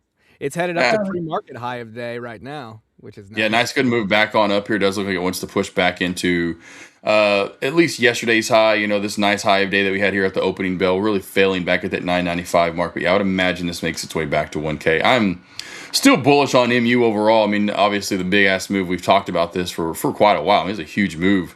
Obviously your DRAM, but April into June, that's a 2-month bang-or-rang 100% plus move in itself, in a stock that was 400 now is at 1,000 still. Yeah, that's crazy. So we're definitely due for a healthy, nice relaxation. Still an overall come down, push up. Now we find the consolidation in the bottom area. To me, it's just a top. There's a top. Right through this area is the middle area, and then this would be your bottom. And I think we're going to consolidate, kind of form it like what you're seeing here, maybe a little higher low pattern, eventually squeeze up to 1,300. May not be by this month, but definitely long term, I see this to hit all-time highs. Yeah. Yep. I completely agree with that. As someone who watches MU every day, trades it, yep, I think that analysis is right on. Earlier, let's see, FNKO just with 90%, it's just now got the signal. Tuna says, it's got the look. What was the ticker again? FNKO. FNKO. That's I don't almost. think I've heard of Finco before. Finco, I've heard of Jinko. I've heard of Jinko jeans. Funko. All right, Funko. Funko's got the Junko, baby. That's hilarious. All right, Funko. Well, let's see you get the signal. Come on. Let's see it. Where's it at, Tuna? It needs to get back through the VWAP here. It needs to get back through that 9. We can squeeze back through it. Speaking of, I mean, this is what go back to Marvell from earlier. Showing on the chart. Did get a little bit bigger. So, Pops Mafia, if you're still here, which I think you are. First off, bullish earlier. Why? W shape. Right side of the W higher. Loving that. Where we get through the neckline, where are we going? Well, most likely last reversal area. Right here. Boom, we get there. What do? We maintain the VWAP and the 9. Doing so, we squeeze up to where? The last reversal area, where I told you to take profit at 26.50. We did get a tad higher, but now she's on her way down. And there's your W shape. That's it. We're not guaranteed, she's bullish back to this. No, you take your profit along the way, wherever you're getting in at, whether it's the break of this neckline for the move to the last reversal, and maybe a potential move to this reversal area. But again, back to that earlier, this is kind of what I was showing again with Funko or FNKO was whatever. I don't want to mess that. That's an awesome name. I'm laughing at the name. FNKO. He got FNKO'd. I'm thinking of Dodgeball. What are their names? Oh my god. Oh my god. What are their names? What are the announcers' names? That's a bold move. Go Cotton. Cotton's one of the guys' names. Yeah. Like FNKO. Cotton. FNKO. Anywho, back to FNKO. If we can reclaim that 9 in VWAP, watch for that nice good move up. Yeah, Cotton was who I was thinking of. Is that an M for short before the W on Marvell? Yeah, a little bit. It's not as pretty as the W, but I do see this little M shape right here, right where you get the double top off of this. W is a little bit more clear, so you can see the clear neckline really coming into play a little bit sexier. But yes, right here, if you're talking about that little area right there, yes. And we're kind of getting Jesse's 1-year-old drawing another M right here. So right there, kind of another M. It's not perfect, but, she's trying. Hold on, daughter, right? Or is it son that's youngest? The son is the youngest. Son, okay, I couldn't remember which one's the super young one, but yeah, I think you get my point. So they're trying to draw an M. It's kind of messy, but we get it. It's M enough. But yeah, I love these honestly the most. So Pops Mafia, when I see this chart, this W with the right side higher that you can kind of see was forming off this small consolidation zone. When I see that, I love it, knowing that the break of this neckline, we go to the last reversal area, which would be here. And then generally speaking, we'll probably typically get a second shot, but the shot 1's still good, right? So shot 1's good, then you get shot number 2. And now this is going to be trying to consolidate here. Going to try to bounce off this former neckline. If it cracks, where do we go down to? Well, the last reversal area, which is then going to be down here. So we're going to try to consolidate off of this 223.35 mark, and if we crack it, we're going down to around 221-ish. Keep eyes on NXTC. Is that one trying to ramp back on around? I did take my eye. No, I do have it on there. It's still watching. Okay, obviously, let's go into small caps for the rest of the day for myself, and I have no idea how that play just popped up. But let's go to V. All right, so the main area 35. I'll put that over on the Discord, which hopefully you guys have joined the Discord now. But over on Trade the Pool Discord, you'll see V35 will be the key support to hold if this goes for more. It's got to hold 35. If not, most likely going to be done for the day as far as at least hitting new highs. Still can run. Next bounce area will be back off this last reversal area right around 30. 31-ish or so. The other one that was the pre-market barn burner that then turned into the opening bell dumperooski was in XTC. And a reason why. We've been running for too long. Notice that in pre-market, if we've been running at, say, if you're noticing my time, why does it look different? I'm in Central Time Zone, so I'm an hour behind Eastern. So, anywho, let's just know that I'm an hour behind Eastern. So this starts running at 6 Eastern, end of the opening bell at 9:30. That's 3 hours. From 5 to 8:30 my time, that's 3.5 hours. Traders are bored with it. Very rarely will it spike at the bell. Most likely it's going to be profit taking and you see a sell-off. Just what happens. Now, again, you go back to plays like V. Come on, say it with me. Say it with me, Jesse. You know you want to. V. It's like saying we. This one, we. About 50 minutes before the opening bell starts to roll. It has a much better chance to continue. Why? It just started spiking. Imagine 3 hours in what could be there, right? So go 3 hours from 7:50 my time. That takes it all the way 8:50, 9:50, 10:50. Look where we've run in amount of 3 hours, right? So those are the ones you want to see. You want to see INHDs of the world, which you can't really, well, you have to pull it up in a smaller time frame. But if you remember that from a few Mondays ago, it went from like 5 to 65, whatever one day.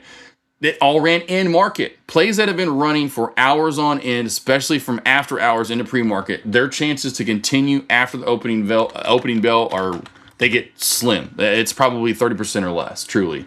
The plays that are running right at the bell, 30 minutes before, after the bell, those are the ones, 50+% of the time or more are the ones that are holding up an hour, 3 hours after the opening bell, like V is today. But still keep this on watch. Neckline right here for the move back on up. Old support becomes what? New resistance. Beautiful. We call it a sandwich. I do anyway. Over 730, watch for moving to the next sandwich area. Right here. It's not great, but there's one at 775. Over that, we'll run to 820. And over 820 in this VWAP, that to me is where we can halt up, go Banana Joe's. Joe's got a lot of names. It's called Banana Joe's. We got One-Eyed Joe. We got Florida Joe. Banana Joe's, that's when we really have some fun. Other than that, small cap-wise, I don't think we get a lot. V and NXTC really are the main two on watch for me for the rest of the day. Stocks that were running earlier in the day really just don't have any juice left in them. We had some former runners, but SHPH is a former runner. It popped up. She is down in the gutter. LHAI down in the gutter. Now, maybe possible pops, but I just don't see it. Very unlikely. Very, very, very unlikely. So there's my small cap recap. And by the way, good gosh, I wish I'd have gotten more out of this and still have to go back to it one last time. Look at that dump there, Jesse. That was on there earlier. Nice. Crow, yep, nice, Joe. Yes, good Crow. You're killing it. Now you kill it, Joe. We're all over it. Pops Mafia, Apple had a nice sim on the woman. There you go, Pops. Pops Mafia is starting to notice. Those are the main letters you're going to notice. Sometimes an H shape. H, and we're actually kind of forming one right here. It's not pretty, but it kind of looks like a boot heel too. So sometimes it's not, this isn't perfect. We come down, we pop up, and we slowly curl over. Starts to look like an H. It's very similar to an M. We are bearish. We are weak. So a lot of the time, watch for H shapes. You'll see it comes down. We come back over and cool over to that bottom. And we won't double bottom. We usually dump over. Those are usually the main three letters I see. M, bull or bearish, W, bullish, H, bearish. And there is kind of an M shape right here, as you see. Boop, boop, crack the neckline of the M, and bye. So look, there's some letters for you. Yeah, Joe, that was, hey, I'm glad to catch some of it. I hate that I fat fingered out of it. I probably would still be in at least one share to, like, the close out 50 after time, in power hour, but it's all good. You're going to fat finger stuff sometimes. Like Jesse did. Unfortunately, fat fingered. Yeah, into a loss. And day. Yep. Yeah, it was. And I fat fingered out of what could have been more of a win. I'm like, no, I want more of this. And then I still could have jumped in, but I'm not a chaser. Very rarely do I chase, but And there's a recap from me. What do you got for the rest of the day there, Mr. Jesse? Anything that you're keeping an eye on for in the mid to the large cap, mega cap sector? Yeah, I'm watching MU right now. In fact, I'm in a trade with MU going long, and Okay. so yeah, right now I am. Right now, all my attention is focused in on this trade. So I'm watching MU right now. I'll also keep an eye on Marvell, maybe around Power Hour, perhaps SpaceX. SpaceX has made some moves, and also SK Hynix as well. Yeah. So Good. yep, those will be the ones that I'm watching. Then here's the W. Kind of looks very similar to Marvell, but the W with the right side being higher. You find the neckline with old resistance or an old support, which actually was old resistance, became support, became resistance again. You move above it, you hold it, you're above the 9 in the VWAP, you're good to go. This moved more than Marvell and made a full W out of it. But that, again, there you go. There's your W, guys. Find the neckline in the W. Once you see this, and I can scroll back, try to get it where you're just starting to see the W here. We should see it right about right there.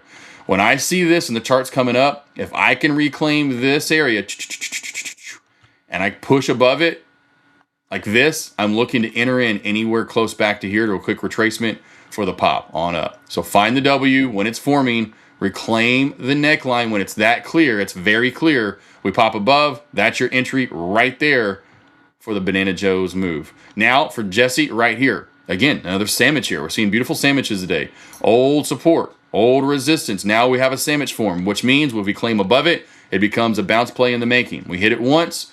We need to hold it twice for Jesse here. And then will Jesse here come back in about 20 minutes and go, Money bags, let's go.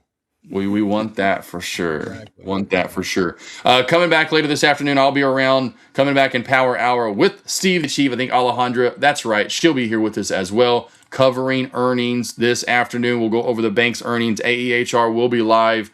Stick around. We'll have the scanners up till then. Thank you for the J&J show, for you guys for joining Joe, Smoke Tuna, Crow, Pops Mafia, Tack, C. Fister. That's right. The wife in chat. Court Dog, my kicks, everyone in chat. Thank you for joining us today. I'll be back here in about 3 hours or so for Power Hour into After Hours. Smash that like button. 50 likes on today's live stream. We give away a 25K eval. Again, earnings beat challenge. The link is in the chat. The link is in the description of today's live stream. Sign up. It's free. You've got 12 hours left to sign up to win free evaluation monies. Okay, free monies, free evaluation monies. Love it. I always say Lost Boys, Lost Girls. That goes back to, that's right, the amazing movie Hook. So all you Lost Boys and Lost Girls, do what? I love that movie. We just watched it recently. That's awesome. That's awesome. Great movie. Lost Boys, Lost Girls, and of course, Ayush, Joe in the background doing your thing. Thank you guys, as always, to our badass people in the background. I'll see you guys back here in a bit. Yep. Good to see you guys. Bye-bye.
What's up, traders? It's Steve Tileman, reporting from an undisclosed location. Sorry for the different background and maybe a little bit less crisp mic there, but you know what? We're going to make it happen. We're doing it live. How is everybody doing today?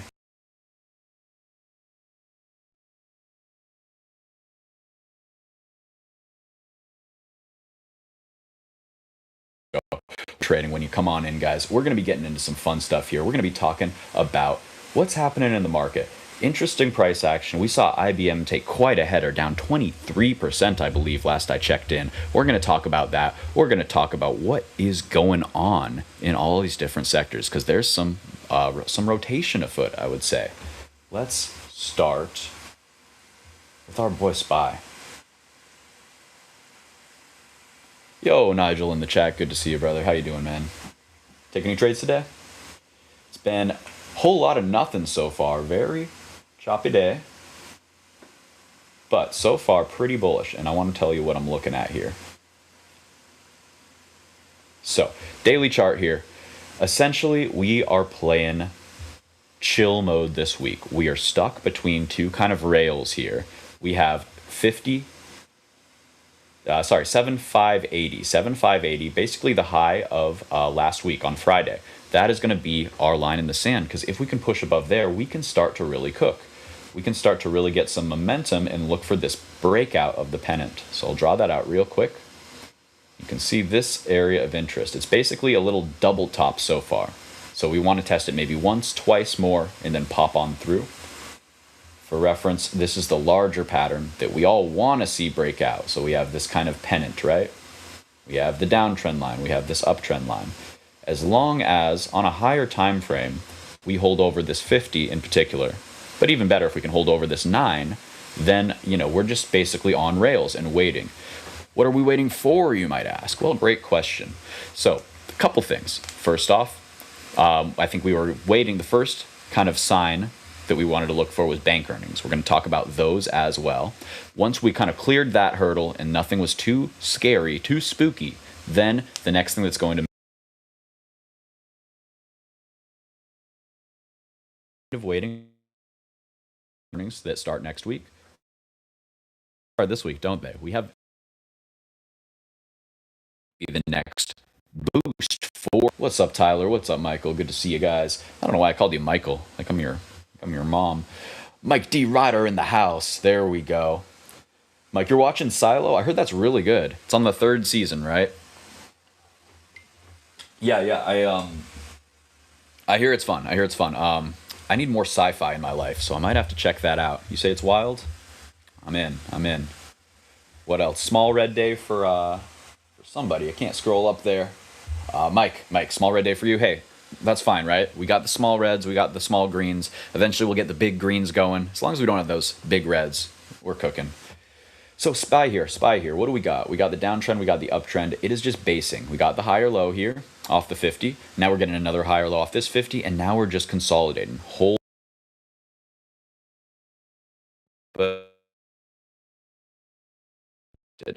I said, let's keep it simple this week. Look for entry more so than really focus on day trading. So I took yesterday off day trading. I took this morning off day trading. Of course, they were also replacing a telephone pole right outside my house. So that had a little bit to do with it too. But I thought it was a good to mention, just because, you don't have to trade every day. You don't have to catch every move, and it's all good. We can hang out, watch the fireworks. Hopefully we get a little bit of fireworks, and let me tell you why. We have air semiconductors. Air testing is actually what they're called, coming up after the bell. Why does this matter? Well, they test semiconductors. We're going to talk about it a lot more, but they are a great forward or leading indicator for the AI infrastructure build-out trade. So it's going to give us a little bit more insight into that before we get the big boys coming in a couple weeks. So, of course, NVIDIA is going to matter more. Broadcom's going to matter more, yada, yada, yada. But I think this one's a nice early read on the sectoral strength. Adrian in the house. Good to see you, man. Adrian was quite red, but caught half of the Hynix pump. Let's talk about that. I haven't had a chance to check it. So now it is on its regular ticker, right? SKHY. So none of that VBS at the end of it, confusing people. Because you know what? I bet there's a lot of people who didn't think it IPO'd last week. Wow, look at that. Beautiful. So interesting action there. You'll love to see that move. That's impressive. Let's talk about it. I didn't know for about the first hour that this thing was trading that it was trading under that V symbol. And you know what? This is my job, so I'd imagine a lot of other people didn't know either, and they're just seeing it hit the tape. They're just seeing that SKHY yesterday or today. And you know what? Seems like they're flooding in. Let's talk about a few things. So we have SKHY. This is the one that we know is demanding a premium right now. That's because, well, the anchor price was roughly about 150 when it IPO'd last week. I shouldn't say IPO, ADR, ADR'd last week. And we're well over that. So it's still trading at a nice, juicy premium. Man, what a pump here. So from that 150 anchor, 149 anchor, currently sitting up about 24%. Beautiful, beautiful action there. And what are we seeing across the sector? What's the squiggly green line on my screen? Well, this is Micron. This is the U.S. memory darling. So we have the we have SK Hynix here, the Korean memory darling. And now they're coming on over, and the U.S. market is, chomping at the bit there, trying to get a piece of it. We also have the demand for Western memory here, holding up very nicely. These trades should go together, no surprise here. But it was interesting watching Micron kind of decouple over the last week or so from Kospi, from the Korean market. So we're going to load that.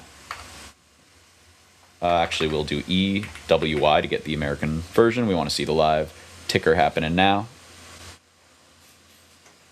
So now we're going to be comparing Kospi to Micron here. So they're actually starting to move in lockstep. We saw SK Hynix catch up. Bottom line, it seemed like while the Korean markets were having a really spooky time, I think they hit the sidecar last night, which is just a very specific circuit breaker. Essentially, I think futures have to be down 6% and the cash session has to be down 3%, and they have to be there at the same time for more than a minute. So that triggered. But what did we really see? We saw an absolute surge overnight. Let me pull up Kospi now so we can see that actual overnight price action. And I feel like Micron's strength was kind of a leading indicator that Kospi was going to get its act together and buy the dip. Let's look at what we're seeing here.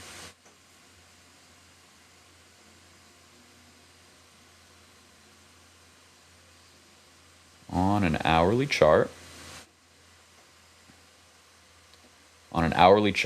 we are just trying our best to hold this neckline here, or to hold it, but I believe that in the cash session we've reclaimed this level. So essentially, this was a failed breakdown, I do believe. I don't know what's going to happen yet. It could still come up and reject somewhere and form this larger head and shoulders that I was looking for. But I no longer believe it has to happen. No longer believe it has to come all the way down to this area down here. It'd be nice, but you know what? This is a strong, strong bottom wick where it closed. And now if we look at the cash session for EWY, we should see that bottom wick continue. See, there you go. Bottom wick continuing nicely, and it's right back at this prior neckline. And I think this actually is the more important one. So I'm going to move this up here. Why I think that is it still has 3 touches. I count this as 1 touch here. Even this is a nice touch where it gapped up. Got this touch, this touch, this touch, this touch, and it also aligns with the bottom of this volume shelf, high volume shelf. So the idea here, we dipped under the cash money section, right? This is where a lot of traders are at with all this volume. This is where price found equilibrium. We dipped under that as 1 in 30 Koreans got margin called. Call your Korean bros. They might not be having a good time. They might have gotten stopped out and then seen the market rip about 10% after them. Truly wild action, swinging back and forth on that index. Remember, that's their index. That's like if our SPY was rocking and rolling 5% plus every day. So thankfully, that would be tiring. Thankfully, we don't have that kind of volatility, at least not for now. But we did see that because essentially 2 companies were ripping up the entire market. You know, the South Korean economy is by and large Samsung and SK Hynix. Yes, there's other companies, but those are the big 2 for sure. So because of that, big turns overnight, back and forth. Wild action for sure. I don't want to call this play done, right? It can just keep on chopping and bopping. As long as it gets above this, we'll call it 175 in the next day or so here. I'm thinking that this still got some room here. Let me check in on the comments. Yeah, over 300,000 accounts liquidated in the past 40 hours. I believe the number I saw was over 1 million, Adrian. So, maybe it was 300,000 when you checked. I think it's a lot higher now, believe it or not. So, I have a couple good friends from, not from South Korea, but, they lived there for a while. Now they're American. One of them was saying, a couple of them were saying, a lot of these accounts are, kind of like in America where it's maybe, some college kid or somebody who's got like $1,000, $2,000, $500 in the account. So not necessarily the massive wealth wipeout that I was a little bit worried about when I saw that number. I mean, 1 in 30 accounts. That's spooky. Primarily, South Koreans hold their equity in real estate. So all good there, I hope. But still, you don't like to see that. So check in with your bros. Make sure they're doing all right. Yeah, maybe more by now, says Adrian. Yeah, you checked late last night. Yeah, wild numbers. One sec here. My camera just dropped? Oh, no.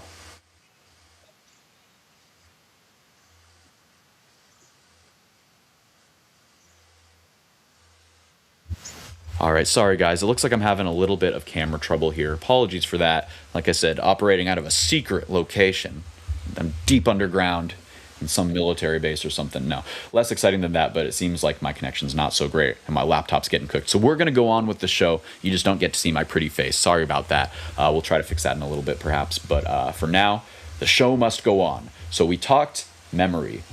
Really quick, let's pull up that Micron chart as well to get our bearings, get our foundation. We're going to talk what we're seeing in the rest of the market for about 15 more minutes. Then I'm going to switch over to an earnings report special here on Air Semiconductor Testing Systems there.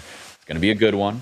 Got a lot of implications for the market, as I mentioned, but just want to touch base on the big things that are moving today. So Micron, we wanted this to be a little bit higher of a pump here and then be a right shoulder. Am I still married to that? Absolutely not. Like I said, that failed breakdown on Kospi, that's what really is going to move these stocks, and I think that provides enough juice for us to kind of dig our heels in and say, hey, you know what? I still want this thing. I still want to be in it. I think that's what the market's going to be saying. So I don't think we get red path anymore. I am going to leave it up there for posterity, but let's doodle a new one here. Let's doodle a new path. So essentially, let's talk about what we're seeing. We're seeing stabilization to a large degree. When you get a big move off the top, what you want to see is tightening up price action. So guys, this may not look like a big move on the chart after a crazy move. I mean, guys, we were buying here and feeling like we were chasing at 450, at 500 we were buying. Sure wish I held those and didn't sell them on the first decent red candle here. This shook me out of half of this long. And I think I took the rest on this big day thinking it was a blow off top, something like that. So I did not sell any of my Micron up at 1,000, despite hammering the table saying it was going to get there. So egg on my face, not my best trade, but still good for 100% twice, I think. Crazy moves. This is all to say, pardon me, this is all to say, we can pull back pretty severely and it can look relatively minor on this chart. So we did get a legitimate correction. Guys, SPY's 1% from all-time highs, but if you were full porting memory stocks, you hit a drawdown of 30%. I mean, let alone, God forbid, if you were in the MULL, the double long, that got beat probably 50% plus, at least. Probably more like 60, 70. So that's a lot of room, a lot of volatility on a leading name, and despite that pullback, realistically, this is not a broken chart. Like I said, we're holding over this neckline. We can go ahead, drag this on up and out. Look, if we just duplicate this, whoops. There we go. If we duplicate this and say, hey, here's the top of the range, roughly. Overshoot a few days, but you see 1, 2, 3, 4, 5, 6, 7, 8, 9. So, a lot of candles kind of got sticky in here, got stuck in here. And so we're bopping back and forth in this range. This could be distribution range, could pop in here like we're looking for and then reject. But nothing is telling me that has to happen anymore. We got the washout and we held. We held the rising 50-day, and this is the first time we've transacted since the breakout started, or this whole leg of the breakout started from that 390 zone. So what does this mean for us? It means there's probably some gas left in the tank here. That's what I'm kind of seeing. So I would love to see this 50-day carry us on to a new leg higher. What could that look like? Well, I think it's 1,500. I'd love to see 1,500. And remember, even if we did get this head and shoulders breakdown, I was still expecting another run.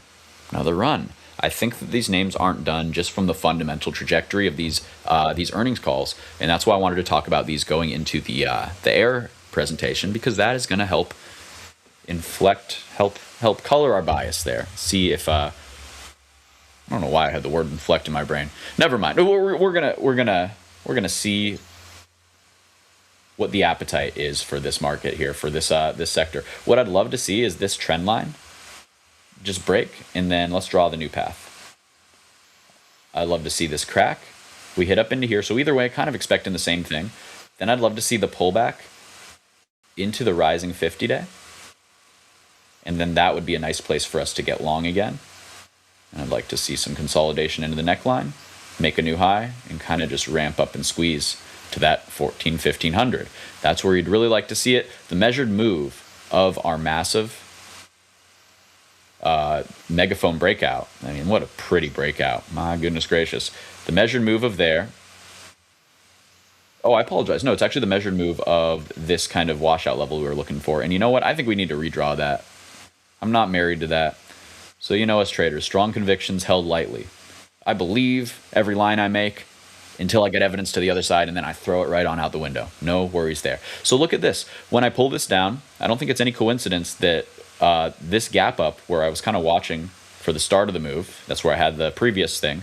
When I pull the thing down to the full range, the bottom of the megaphone to the top of where we had transacted, right where I'd be looking to get long on a really big washout, that's the 50% move. That's a 50% pullback.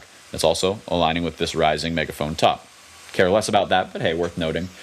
And for posterity's sake, we should drag this all the way to the top there. So where are our bigger, higher time frame targets? I would really like to see 1800. That was the measured move from that previous range. If we do this bigger range, that's the 1.27 fib, where breakouts go to die. So it could fail there, but that would still be a double from here. Possible. Not ruling it out. Let me check in on comments here. We'll get back on into it.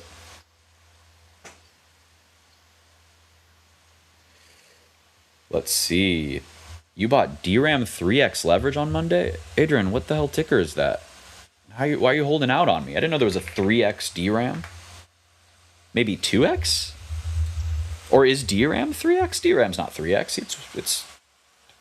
All right, we're going to do some investigation live.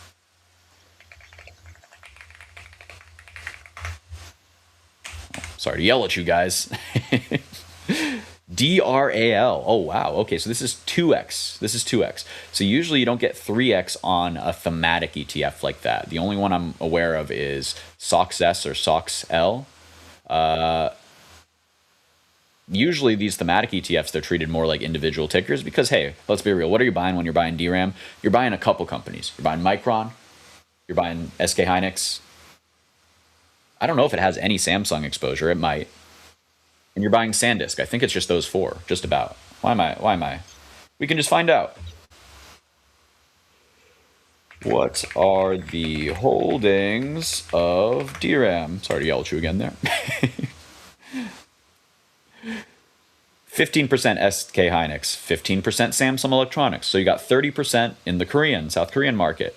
You also have cash or equivalent sitting at about 15%, 5% SanDisk, 5% Seagate, 5% Western Digital. So these are less, these are not HBAM. They're not high bandwidth memory. They do, I don't know, low bandwidth memory? I don't know. They do something that isn't the crown jewel, which is what Micron's all about primarily. Also, Kioxia Holdings.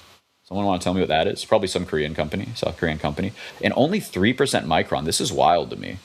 So recognize that if you're buying DRAM, you don't have Micron exposure. You're primarily exposed to the South Korean market, and that's fascinating. Not saying it's bad, just saying it's interesting. Very interesting like that. DRM3. Okay, not a USA listing. All right, you Europeans, you guys like gambling, don't you? As opposed to us Americans, of course. Just kidding. My face is back on camera. I don't know. I've been told I have a face for radio, so sorry about that, guys. But hey, we're back in action. Thanks for letting me know there, Ayush. And that's why you bought DRAM, Adrian, because you have a large position in MU as well. Interesting. That makes sense. You want to cover your bases there. What do we call that? The old Texas hedge. It's like I think the Texas hedge originally was long oil and short tech. So great as long as you're right. If you're wrong, then you're double wrong. So you do get a little bit more exposure than that, though, or diversified exposure, because, let's be real. There have been pretty big divergences from KOSPI and the SMH. I guess that's the best. KOSPI and DRAM even. We can do that. Worth considering. I like the setup. I got 6 more minutes to ramble. So you guys got any more tickers for me to talk about? Let's see. Josh Blinzer in the house. Drone stocks are up. You believe I like ONDS. Once upon a time, Eric Brock and me had a good thing going. He treated me good. I bought the dips and it worked. We played it 6 to 10 or so. We played it 9 to 15 or so. We tried to play it 9 to 15 again. We got about halfway there. I didn't take my profit because I believed in him. Brock, I believed in you. Why did you do this to me?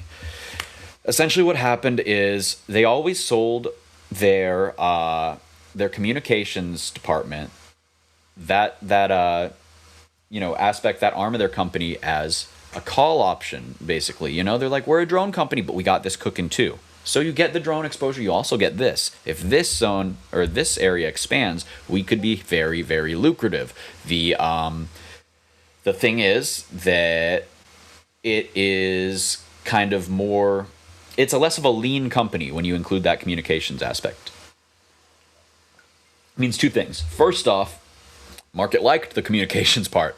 So when they had been pitching it for quarters as this call option, as this, extra bonus that you get when you buy ONDS, well, all of a sudden they restructured, they stripped that part of their business completely out, and they restructured the financials. So essentially any gains made by that communications department do not show up in the balance sheet for ONDS. Now, ONDS is a pure play drone company. Question is, do we want pure play drones? Josh says he might. Let's take a look at them. Let's find out what we're looking at here. ONDS, man, this was a washout. So like I said, I got in at 9. I knew it was a big level. You see all these multiple ones here. All right, let's take a walk down memory lane through my pain here. This is what I thought it was going to do. I thought I was going to cash out at 20 bucks. I thought I knew what I was holding, and I was going to hold for the bigger move. Just wasn't in the cards. I really, really, really should have sold here. Really wish I did. Also wish I had just called the loss here when we closed under this 9-day, but I said, hey, you know what? It looks decent. Then I looked at the end of the next day. I said, hey, it looks better. Then at this day, I said, all right, I'm wrong. And I got all out. Then I was waiting for it to hold at the 9-day or at the 200-day, and it just never really got a lift off. I kind of stopped caring, and it kind of worked out. This is one of the few times where taking it off your watch list actually was the correct play, just because it stopped acting right. Like, guys, if it wasn't gonna do the thing here, it looked so good, and then boom, ugly. I don't know if they did an offering here too. I wouldn't hold it past them. I think that might have been right around that time of that information of the spinoff there. My timeline's a little hazy here, but in general, what are we may seeing? Is there any reason to believe that this is a buy? Well, first off, I want to check in with some other drones because this one's kind of doing its own thing. That being said, this is why I loved the chart, guys. I thought it was doing a high time frame cup and handle here, with institutional investment absolutely surging from its pullback from 10, this first pop where the 3 is, down to the 4 on this Elliott wave. When it halved itself, the institutional buying actually tripled exposure. So just not my favorite here. Adrian saying drones seem oversold. I don't disagree. This weekly chart, it's not a bad candle so far, and we have room to expand to the upside too. If it is finding a bid, if the sector's finding a bid, you could maybe look for a tap into this 200, a nice trade from 7 to about 10 bucks, 9.50. That nets you about 20% there. So nothing to sneeze at, but I want to see if there's some reason to be in these. Josh, or anybody else, anybody have, okay, here we go. Adrian's on it, we know it. Donald announced $2 billion in investment in the sector. Soon we should hear about it, most likely. Okay, so now we should be looking around, seeing what's the most likely name in the sector to pop. Is UMAC a drones play? I always forget. I think they have some aerospace exposure too, but I think UMAC's a drone play. This one's nice. Coming back into a nice little low volume level that, I like the zone. It's a nice level. A little bit low volume, but it's basically the top of this high volume area. Maybe it comes back a little more. Would be really nice to buy it off of this 200-day. In general, I think there's probably better options than ONDS. I do like this. What is this really? It's kind of like an ascending triangle, back testing the breakout here. I do like this one. So UMAC, keep this on your radar. Assuming they're drones, I got to do more research. UMAC's different. It sells. Oh, sorry, 1 second. Okay. All right, guys. My producer keeping me honest, keeping me on track here. We are just about ready to switch on over to the earnings. What does that mean for you? Nothing. Stay tuned right here. Don't turn that dial. I will be back in about 1-2 minutes tops. I need to switch over to the other stream and get that going, guys. But to wrap this up, to put a little bow on it, drones, I think it's interesting. I like RCAP, but it sounds like I might be a little bit off base here on UMAC. UMAC, it sells goggles for controlling the drones and parts. Interesting. Oh, okay. So maybe a little picks and shovels action there. Maybe not what we're looking for if we're just looking for the company that may get the investment. RCAT looking quite similar to ONDS there. And we'll talk about it for a few more minutes once I get on the other stream. But I'm going to pop over there right now, guys. So thanks so much for bearing with me here in the new little bit underwhelming setup. But we're going to be right back into the swing of things in just a sec. Don't move that dial.